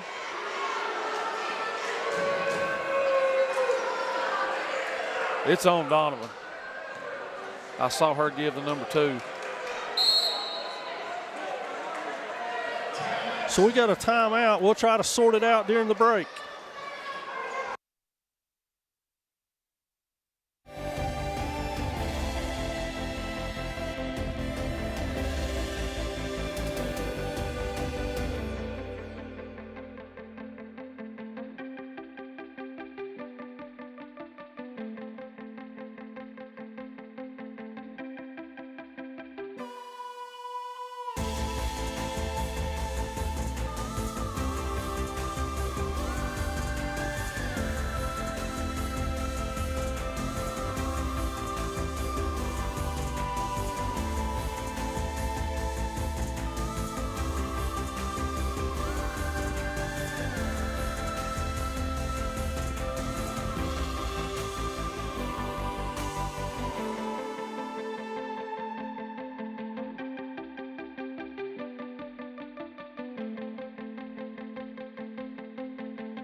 So we've got a technical foul on Josh Collins.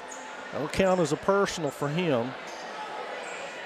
We've got a personal foul called on Donovan Grunwald. They will shoot a 1-and-1 for that. Ash will shoot the technical. Kobe Ash, I'm pretty sure, hasn't missed a free throw in his entire life. Somebody told me this week he set the state record recently and hit 57 or 58 in a row. Well, there's 2 more. And so now it'll be ball out on the side and Hayesville basketball. So that wasn't as painful as I thought it was going to be yet. Since they retain possession right here. And it'll be Ash with it. They've set their play up. McTaggart's on the wing next to the cheerleaders. And that's Caldwell handed back. It's 2:18 and counting. Now Caldwell works his way down, trying to find McTaggart in the paint. They've got Logan Caldwell sandwiched down there, so you got to make a choice. You're either going to take McTaggart or Caldwell. Cam Blankenship over to help out. Now he'll back it back out. Ash at the top. Caldwell fakes it back to Ash. Ash penetrates now.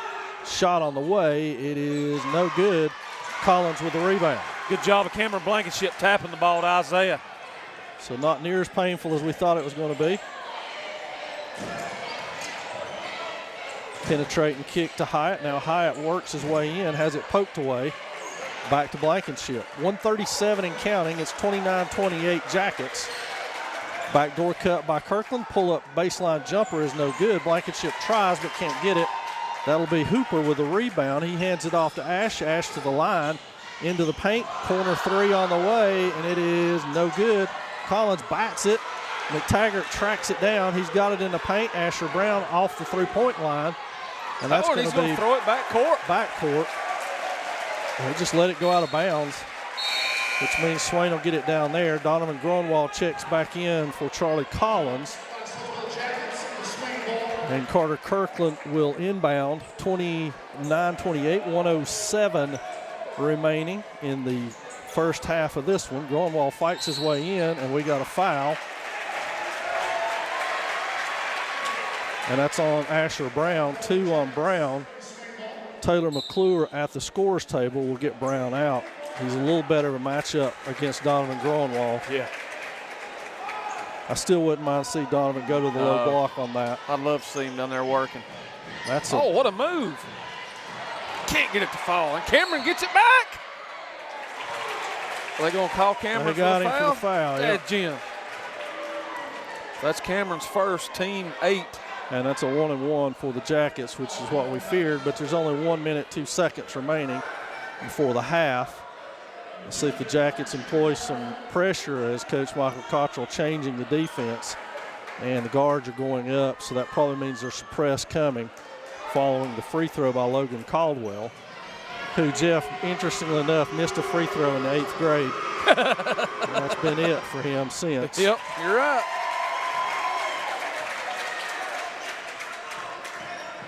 And he will have a second. And the Jackets are up 2 now, with 62 seconds remaining before the half, and there's the pressure just as we predicted. They find Isaiah Collins to the corner to Blankenship. 3 on the way. Back iron no good. Groenwald had it, but it's pulled away. Now Groenwald goes back to the floor. And now he goes all the way in. 3 passes up to Ash on the way, and it's good. What a smart play. Oh, my. Ash has it blocked from behind by Collins, but what a terrifying turn of events for the Devils right there, as they're now down 6. And the token pressure paid off as Swain panicked and threw it right into the teeth of it. And now McTaggart saves it from going out of bounds. A look for Ash in the corner. He brushes off a screen. Shot on the way. It's no good, but look who's there. McTaggart carves out his space with his 14th rebound, his 11th point. Wow, double-double at halftime. Cam double dribbled. Did he get him? We got a foul. Got a foul. Somehow he got pushed into the bench after the play. Things are going to get chippy, Jeff. Yeah, I think so. Without a doubt. Who was the foul on? Was it Ash? 14? Yes. Kobe Ash, his first. So Blankenship with a 1-and-1. We're at 15 seconds. That one's good. We'll get a second one now, the chance to pull to within 6. Josh Collins set to come in. He's going to get Blankenship out.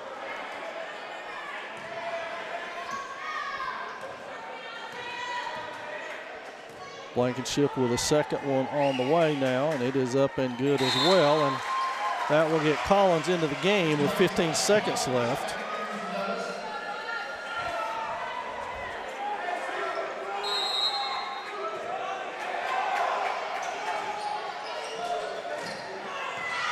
And that's pushed ahead to Caldwell, back to Hooper, back to Caldwell, handed off there.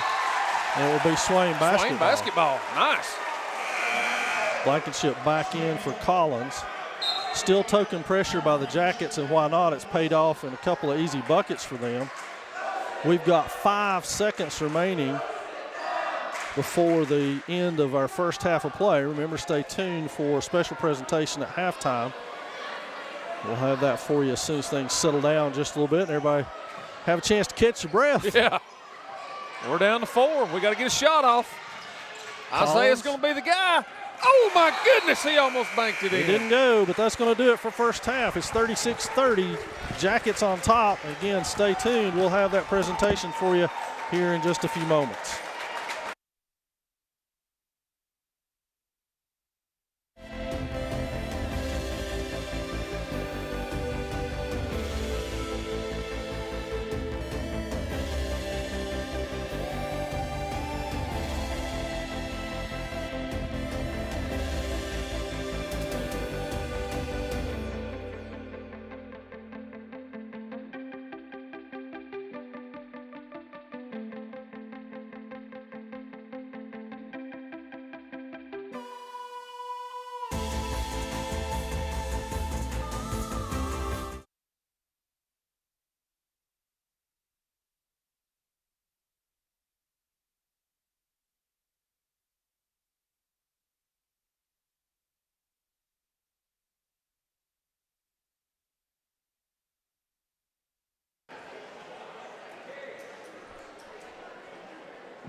Ladies and gentlemen, your attention please.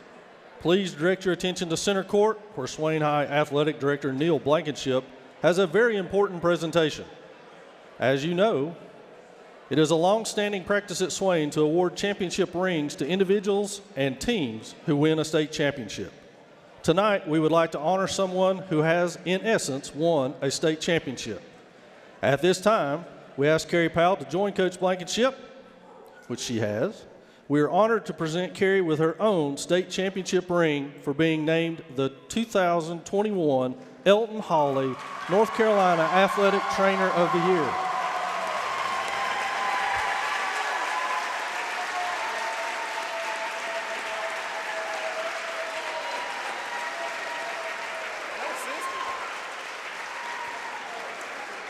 Congratulations, Carrie.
Jackets basketball to open the second half, and we got more on the way here from Swain High School tonight on the Maroon Devils Network, the king of high school athletics.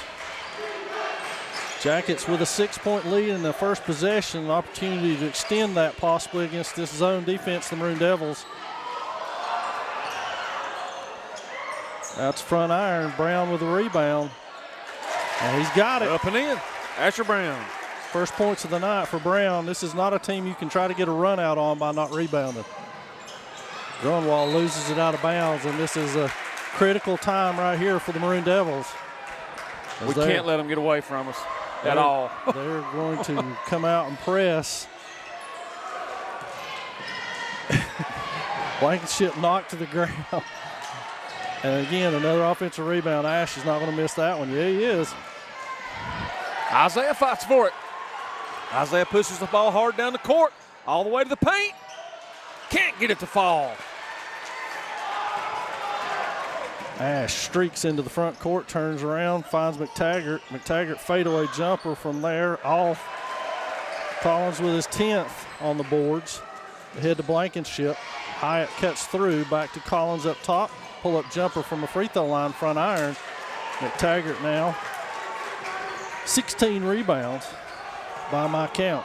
Ash walks it up, slows the pace. Neither team has done much offensively. The Jackets with an Asher Brown stickbacker, the only team to score here in the second half. That's Hooper and Brown playing tag down there. Blocked by Kirkland and put in by McTaggart.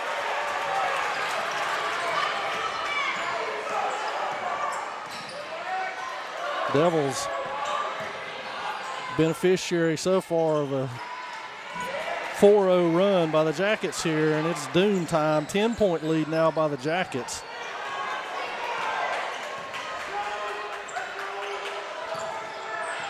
And Brown and Hooper work the ball up here. McTaggart to the corner. Hooper holds it. Ball fake, swiped out of there by Grunwald. Ahead to Kirkland. Ash will catch up. Nice job. He's going to let it go. Now the Jackets work it up. Hooper trying to find Ash to Caldwell to Ash. Ash dumps down to McTaggart. And that's going to be an and one. And one.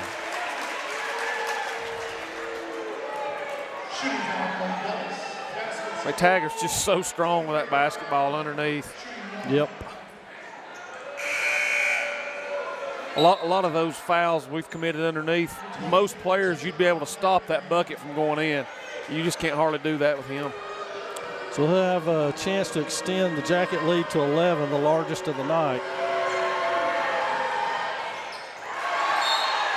And that's a foul. They got number 2. Logan Caldwell's first. So 5:29 in the third period, and do or die time already for our Maroon Devils. They've got to get something going offensively, Jeff. Yes, they do. Or the Jackets may run away with this thing. And that'll be out of bounds off of Swain.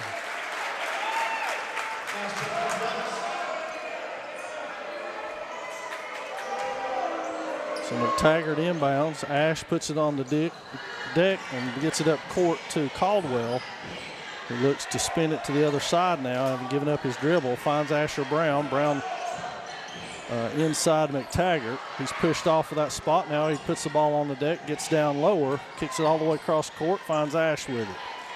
4:57 and counting. Ash backs it back out and resets it. Brown on the wing over there to Hooper. Inside McTaggart. He's got 2 Devils, 3 tagging him.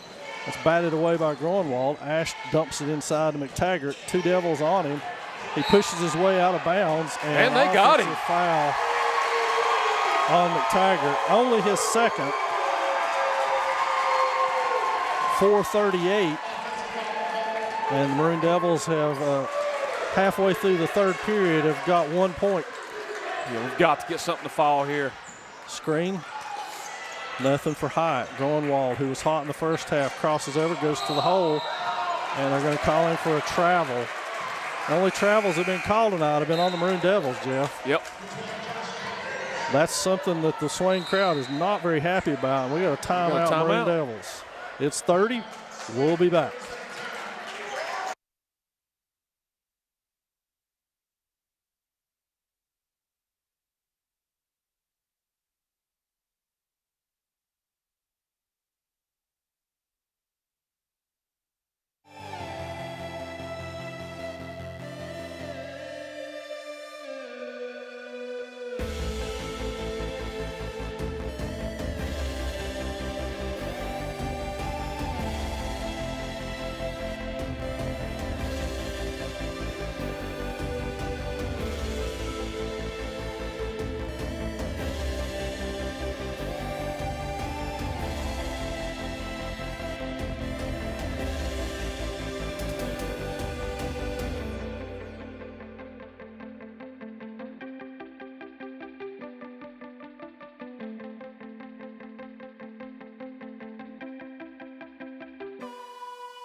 Well, that was an adventurous timeout. During the timeout, folks, Donovan Grunwald was tossed inexplicably. That's why Colby Ash is at the free throw line.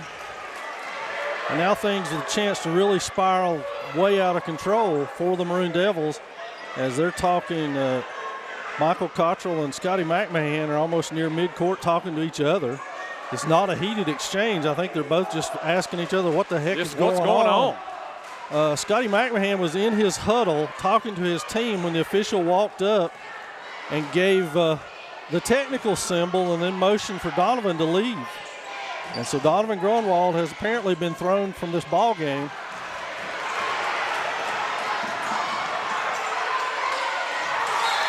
Now they're worried about Scotty sitting down. Yep.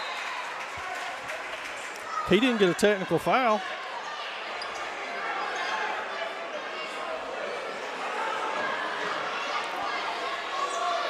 They're going to make him sit down. Well, glad they got control of the game, I guess, huh? Absolutely. Every time we have a couple of these, this happens. Every time. 44-32 your score. The Jackets with a chance to really separate themselves here in this opening third quarter. Ash works it on that wing. Back over to Brown at the top. He tries to penetrate. Now shot on the way from Ash, and that one is no good, but Collins all over McTaggart, and that does no good. McTaggart with a stick back, and he'll get the three-point play. That'll be Josh's third. Yep.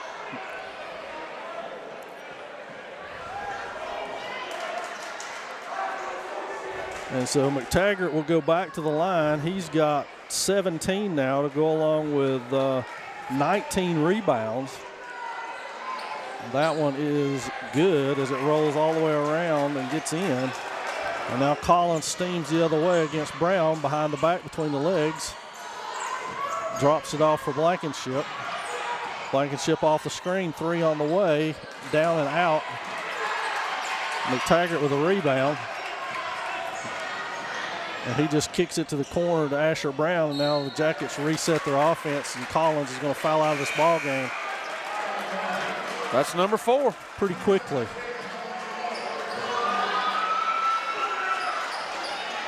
So Hyatt, Bogdanovich, and Josh Collins check out. In for the first time tonight is Riley Winchester now. Carter Kirkland and Isaiah Collins return to the lineup. The Jackets will work it on the wing. Back up top. Now Ash on the wing with McTaggart. Back cross court. Good patience as we knew they would have by the Jackets. Back out to Ash, three on the way, and that is good. Can't give him that kind of look. It's his 4th 3 of the night. Kirkland is called for a foul. That's there's more than one on the Jackets, but I don't remember any. But that's one on Asher Brown. That's his 3rd. It's his 3rd. McTaggart picked one up offensively, and then Logan Caldwell was called for one, I believe, that was offensive as well. Yeah. So first defensive foul of this half on the Jackets.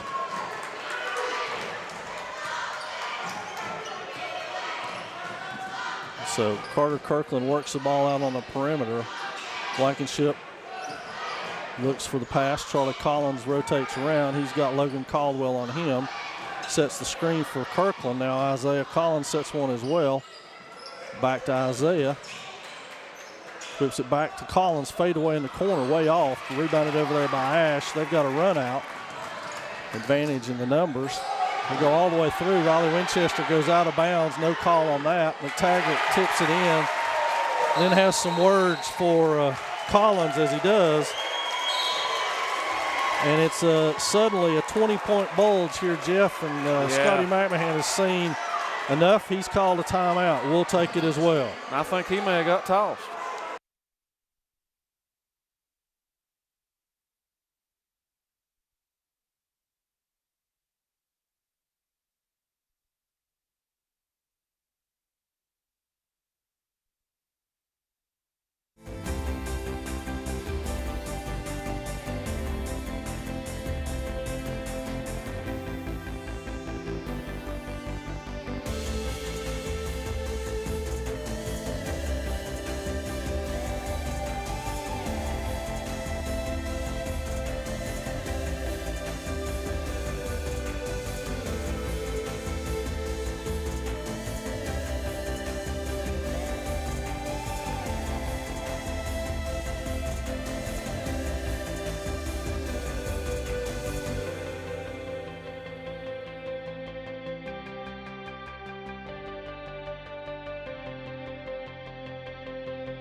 So Swain inbounded against the Yellow Jacket pressure. Long pass to Collins. He goes all the way. A jump ball is called. It's going to stay with Swain. It's hard to believe, actually. You look up, and since the first quarter, we've scored 12 points. And frankly, Jeff, some of it by Hayesville's defense and some of it by our own doing. Yeah, that's exactly right. Collins to Blankenship, back to Kirkland, who works over there. Sweet pass. Blankenship with it. And one, Cameron Blankenship. Foul is on number 3. That's Ethan Hooper. So Blankenship will get a free throw for his troubles here. He's got 4 on the night. The Maroon Devils finally on the board here. 4 points in the third quarter. The Jackets have laid waste. And that one's good as well. And Ash will walk it across, and now is when the Jackets can really grind for you. The impressive thing about Hayesville basketball is they can play a lot of different styles. Yeah, they can. They can play fast-paced, as they've been successful doing. They can play walk it up, grind it out, 15 passes in a possession, and there's a bunch of passes and a 3 by Logan Caldwell.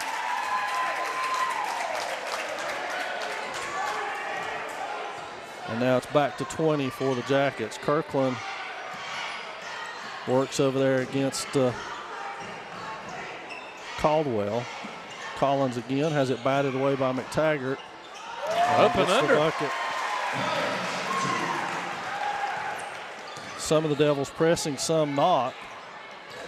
It makes an easy numbers advantage for Colby Ash.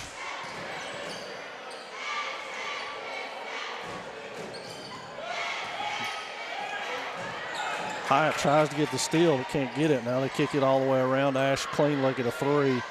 That one's in and out. Collins with the rebound. Battles his way out of there all the way down the court. And it's going to be on the Jackets.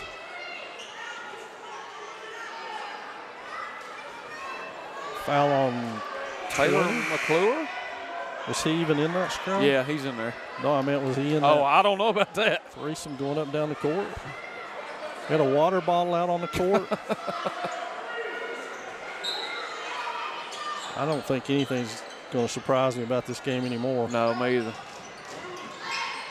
Kirkland off the screen, and it's down but won't stay. McTaggart with another rebound, and Ash will just walk it up. The Devils so in tune to doubling McTaggart now that the guards are getting free looks at threes out there, and that spells doom. Yes, it does. They can all shoot the basketball extremely well. It's down below 10 seconds in a disastrous third quarter for our Maroon Devils. Maybe they won't realize how much time is left. There's a turnover. Good if it goes, but I don't think it's on cue. And that's going to end the third quarter. 55-37 your score. We'll be back with the final 8.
And as usually the case, Jeff, the Jackets will have the ball first here in the fourth period of play.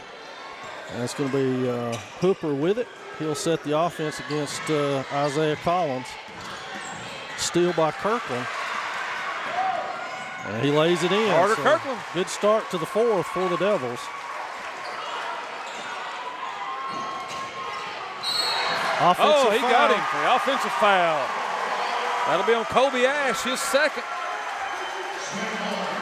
It'll be Swain basketball right underneath the scoreboard on the Swain baseline. Kirkland to trigger it in. Collins with it outside. Skip pass to Blankenship. Back to Hyatt. He'll go back to Blankenship. Bogdanovich on the low block against McClure. Now Blankenship turns the corner. Isaiah Collins for three. Misses it, but there's Bogdanovich with the rebound. Keeps it alive. Hyatt with it now. And loses it out of bounds. That's been the kind of night it's been from the second quarter on. Yes, it has. Caldwell with it.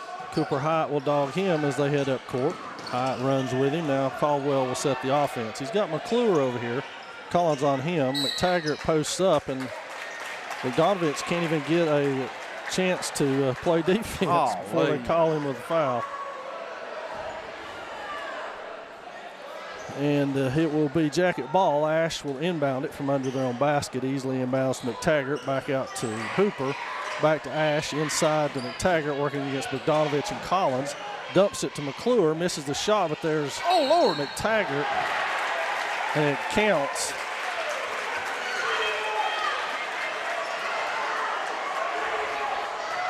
That's on Collins, his second.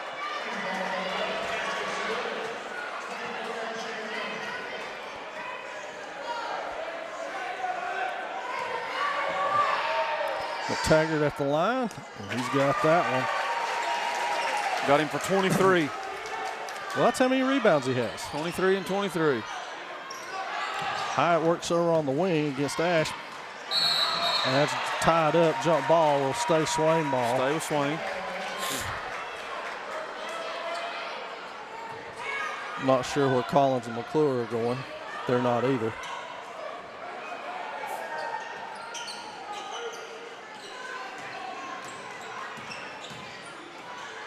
Blankenship to the short-range jumper, back iron, no good. Good to see someone other than McTaggart get a rebound. There's a push-off, no call. McTaggart thought about it. Now Ash will stick it under his shoulder. And we're going to get another fan ejected. That's 2 fan ejections and 1 player ejection for this official. Man. Same guy. It never failed.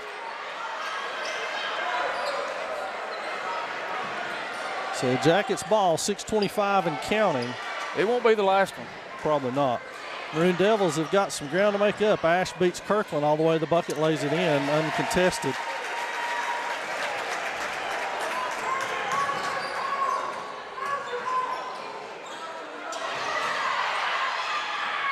Kirkland 3 on the way, and that's down and out. Ash into the front court. Nobody checks him. He dumps it to McClure and lays it in. Give the kid credit. What a pass. Yeah, they're just flat out playing us right now. Wow. It's a full timeout for the Maroon Devils. We'll take it as well.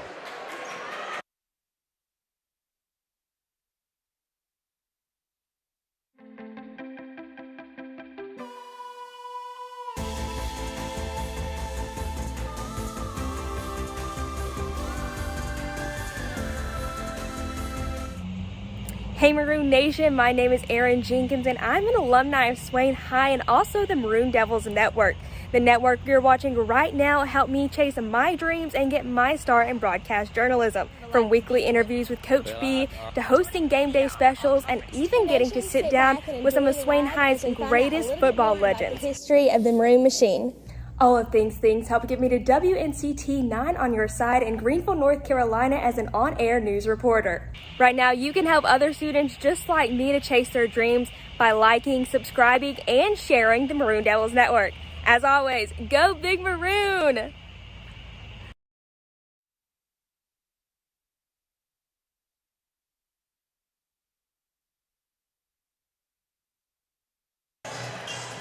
Swain basketball lead up to 30 now, which was the final amount in the Hayesville win by the Jackets. Collins got that one to go. Looked like a foul, nothing called. I think the Maroon Devils can just forget about getting anything called. That's right. They better figure out a way to stop the penetration and kick. Yeah, Kobe Ash is the man right now. Easy to see why he's going to be playing at the next level. Oh, yeah. Another Cooper Hyatt. Mid-range jumper for the Devils. Ash beats his man, beats another man. Collins almost fouled out of the ball game. Ash trying to foul him out, knowing he's got 4. And there it is. He fouled out. That's probably going to be 5. It is 5. Yep.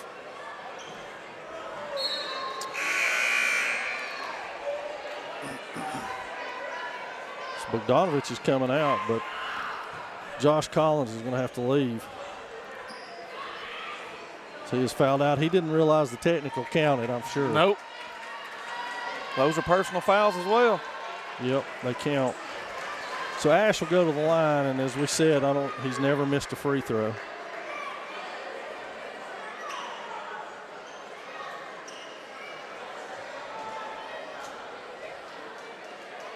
It's been a struggle for the Maroon Devils since the second quarter on, essentially.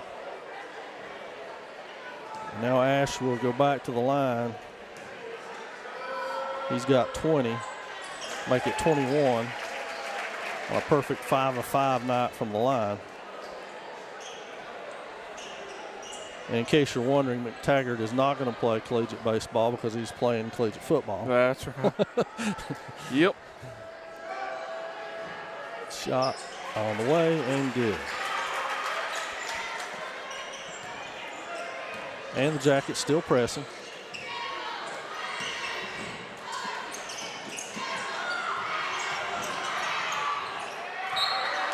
And trapping. Andrew Kitchens enters the lineup for Nathan Bogdanovich. Blankenship will inbound. Well, I don't think both of our players in the same spot are going to help us any.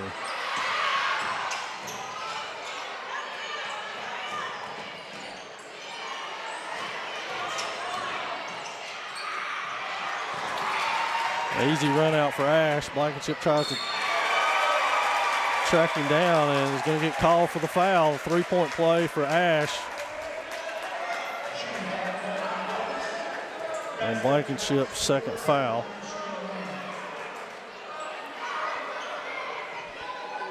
Ash back to the line where he is 6 of 6 on the night. I believe he's going to miss this one. Nope. This is going to be the one. Nope. I meant miss the rim. Yeah. They shouldn't count if he hits the rim, that's actually. Right. And that's been the kind of night it's been, off our foot. Kirkland is fouled. He'll get 3. Asher Brown, his 4th.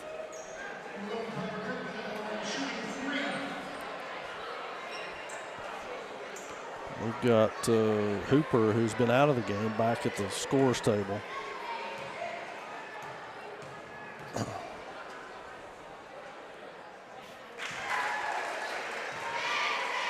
Kirkland makes the first of what will be 3 free throws. He's got 2 more.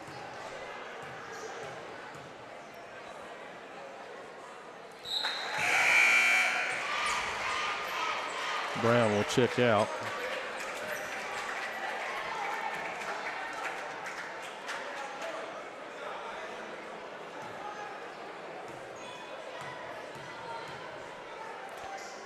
Carter's third one is good as well. It's a foul. And Ash, you got a foul? Number 1, Carter Kirkland. His first, team 8th. 4:24 remains. That's going to put Ethan Hooper on the line. He has not shot a free throw tonight. Let's see if he gets to ride the bus back. They're 14 of 15 tonight. 15 of 16. That does not surprise me. I think the pressure may be over as Ash and McTaggart make their way back into the defensive end of the court. Oh, got a miss. Yep.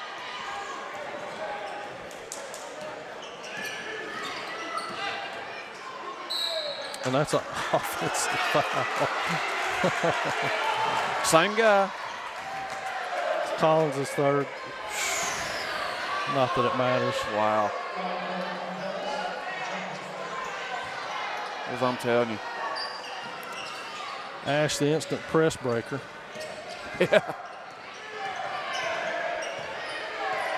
4 minutes and counting now. Maroon Devils down by a wide margin. Need some points.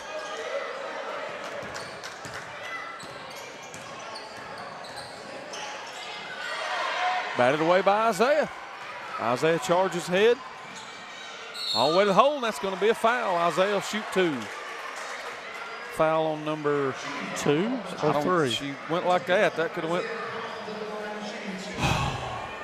Number 2. Okay. Logan Caldwell, his second. Collins will get a pair for his troubles here. He has 12. And this is the first.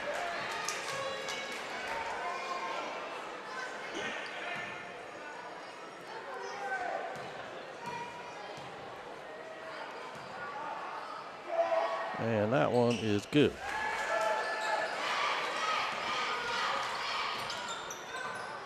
Ash will make his way up court with it. All the way across court, finds the safety valve in McTaggart, who stands and waits for Collins to come take him.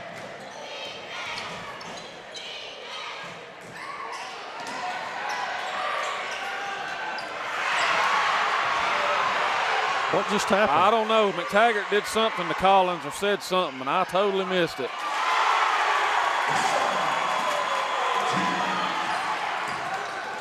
McTaggart's talked to him all night. Now we're going to call this. He's still talking to him. Oh, yeah. Collins gets the warning.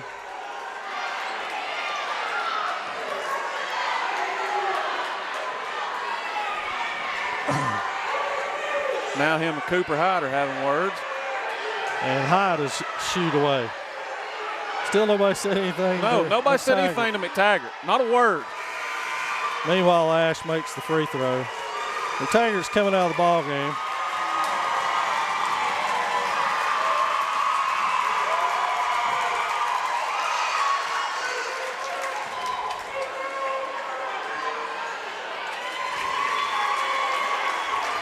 People can say what they want. I'll take number 14 off Hayesville any day. Yeah, man. He's the guy that runs that team. No doubt about it. He ran it last year when McTaggart was in Tennessee or wherever he was. Absolutely. And they were pretty good last year. They were pretty dang good last year. That's exactly right.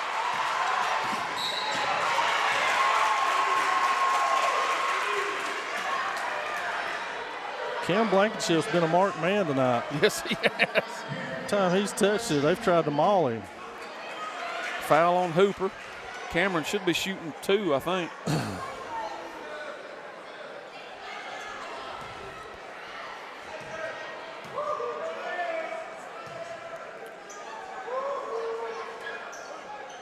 It's 1-1. Nope, 1-1. I had us for 10 fouls. Or them. It's them. That's 9. It's us. Now they're going to deflate the ball here for a little while until somebody falls asleep. And bury a 3. Number 3, Ethan Hooper. 2:29 and counting. Maroon Devil getting ready to empty the bench. Timeout Swain. He's only got a 30. I think he's just going to sub him. Yeah, it's just a substitution timeout. Swain out of timeouts, though. So I don't know if that means they're going to give it to him or what. Yeah, now they're going to give it to us. It's a 30. So wrestling tomorrow here at Swain High School starts at 6 o'clock. If you want to see some the Western Regional Finals, right here at Swain. That's right. It's your chance to see it. There'll be a capacity crowd. I feel confident in that one. A little confusion over that. Avery was said to get it first, but in reality, by the High School Athletic Association's way of determining who the host team is, we were actually 2 miles closer when they did that computation. And so that means that we will get to host it rather than Avery. Yeah. So Swain has emptied the bench. Hayesville has done the same. And there's a foul. 2 shots for Priest Littlejohn, who's in the game. 2 minutes and 8 seconds left in this one, and it has not been the best of nights for the Maroon Devils is the best way I can put that. Yeah, it started off like a firecracker. We were right where we needed to be, and then from that point on, it just kind of really, since Ash banked that 3 in at the end of the first quarter to take the lead, it's went downhill.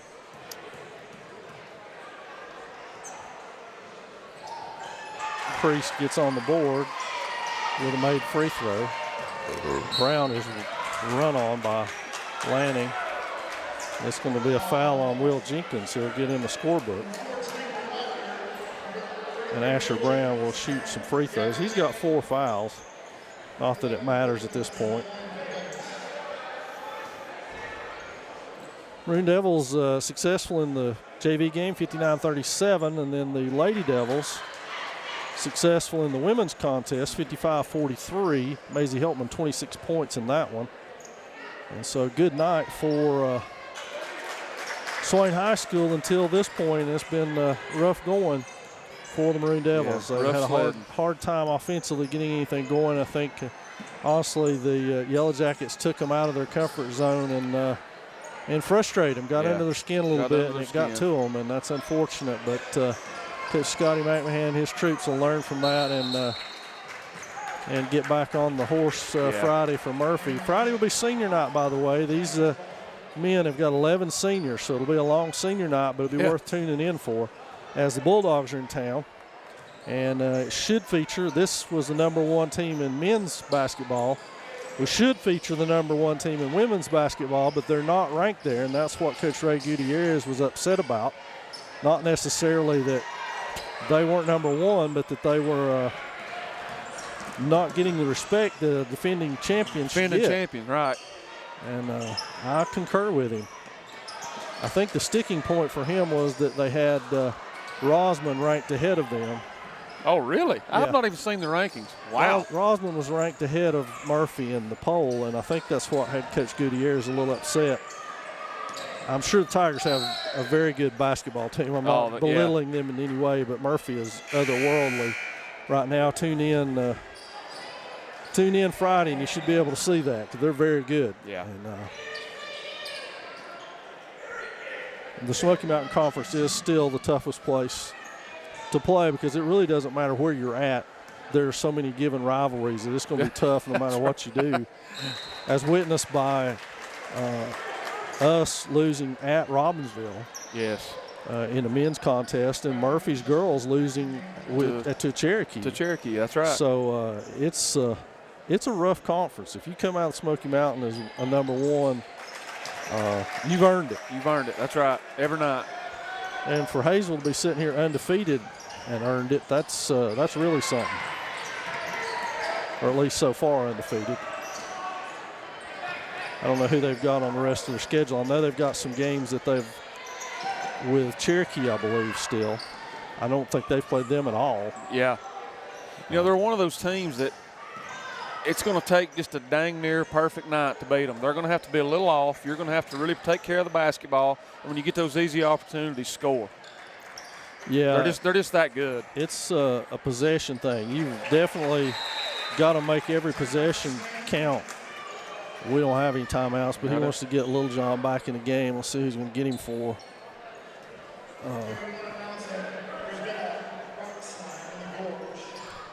I didn't think we had any.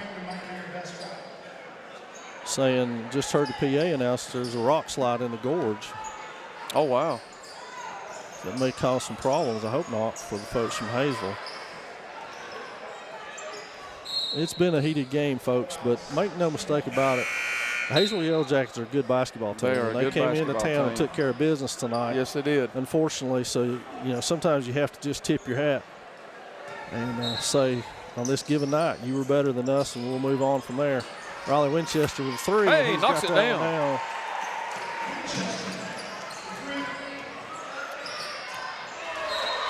And we're down to 7 seconds left. Taligua Walker checking in. And that's going to do it for us here at Swain High tonight. Jeff and I appreciate you tuning in and making the Maroon Devils Network part of your evening. And again, we'll be back with you Friday night for senior night as Murphy comes to town. And then Tuesday, Swain will travel to Cherokee to finish the regular season, and we'll have to wait for the tournament, which is also here. It's going to be here. It'll be that next Thursday, Saturday, Monday, Tuesday, Thursday, Friday. Yep. We'll get all that out to you on the Maroon Devils Network, but stay tuned as we wind down the winter season and get ready to crank up the spring. Thanks for joining us here on the Maroon Devils Network.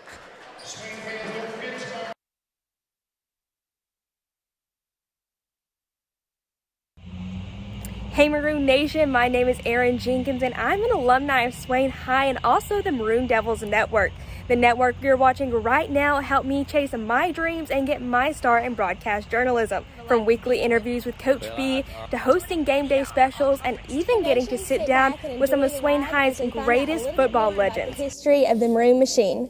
All of things help get me to WNCT 9 on your side in Greenville, North Carolina as an on-air news reporter. Right now, you can help other students just like me to chase their dreams by liking, subscribing, and sharing the Maroon Devils Network. As always, go Big Maroon!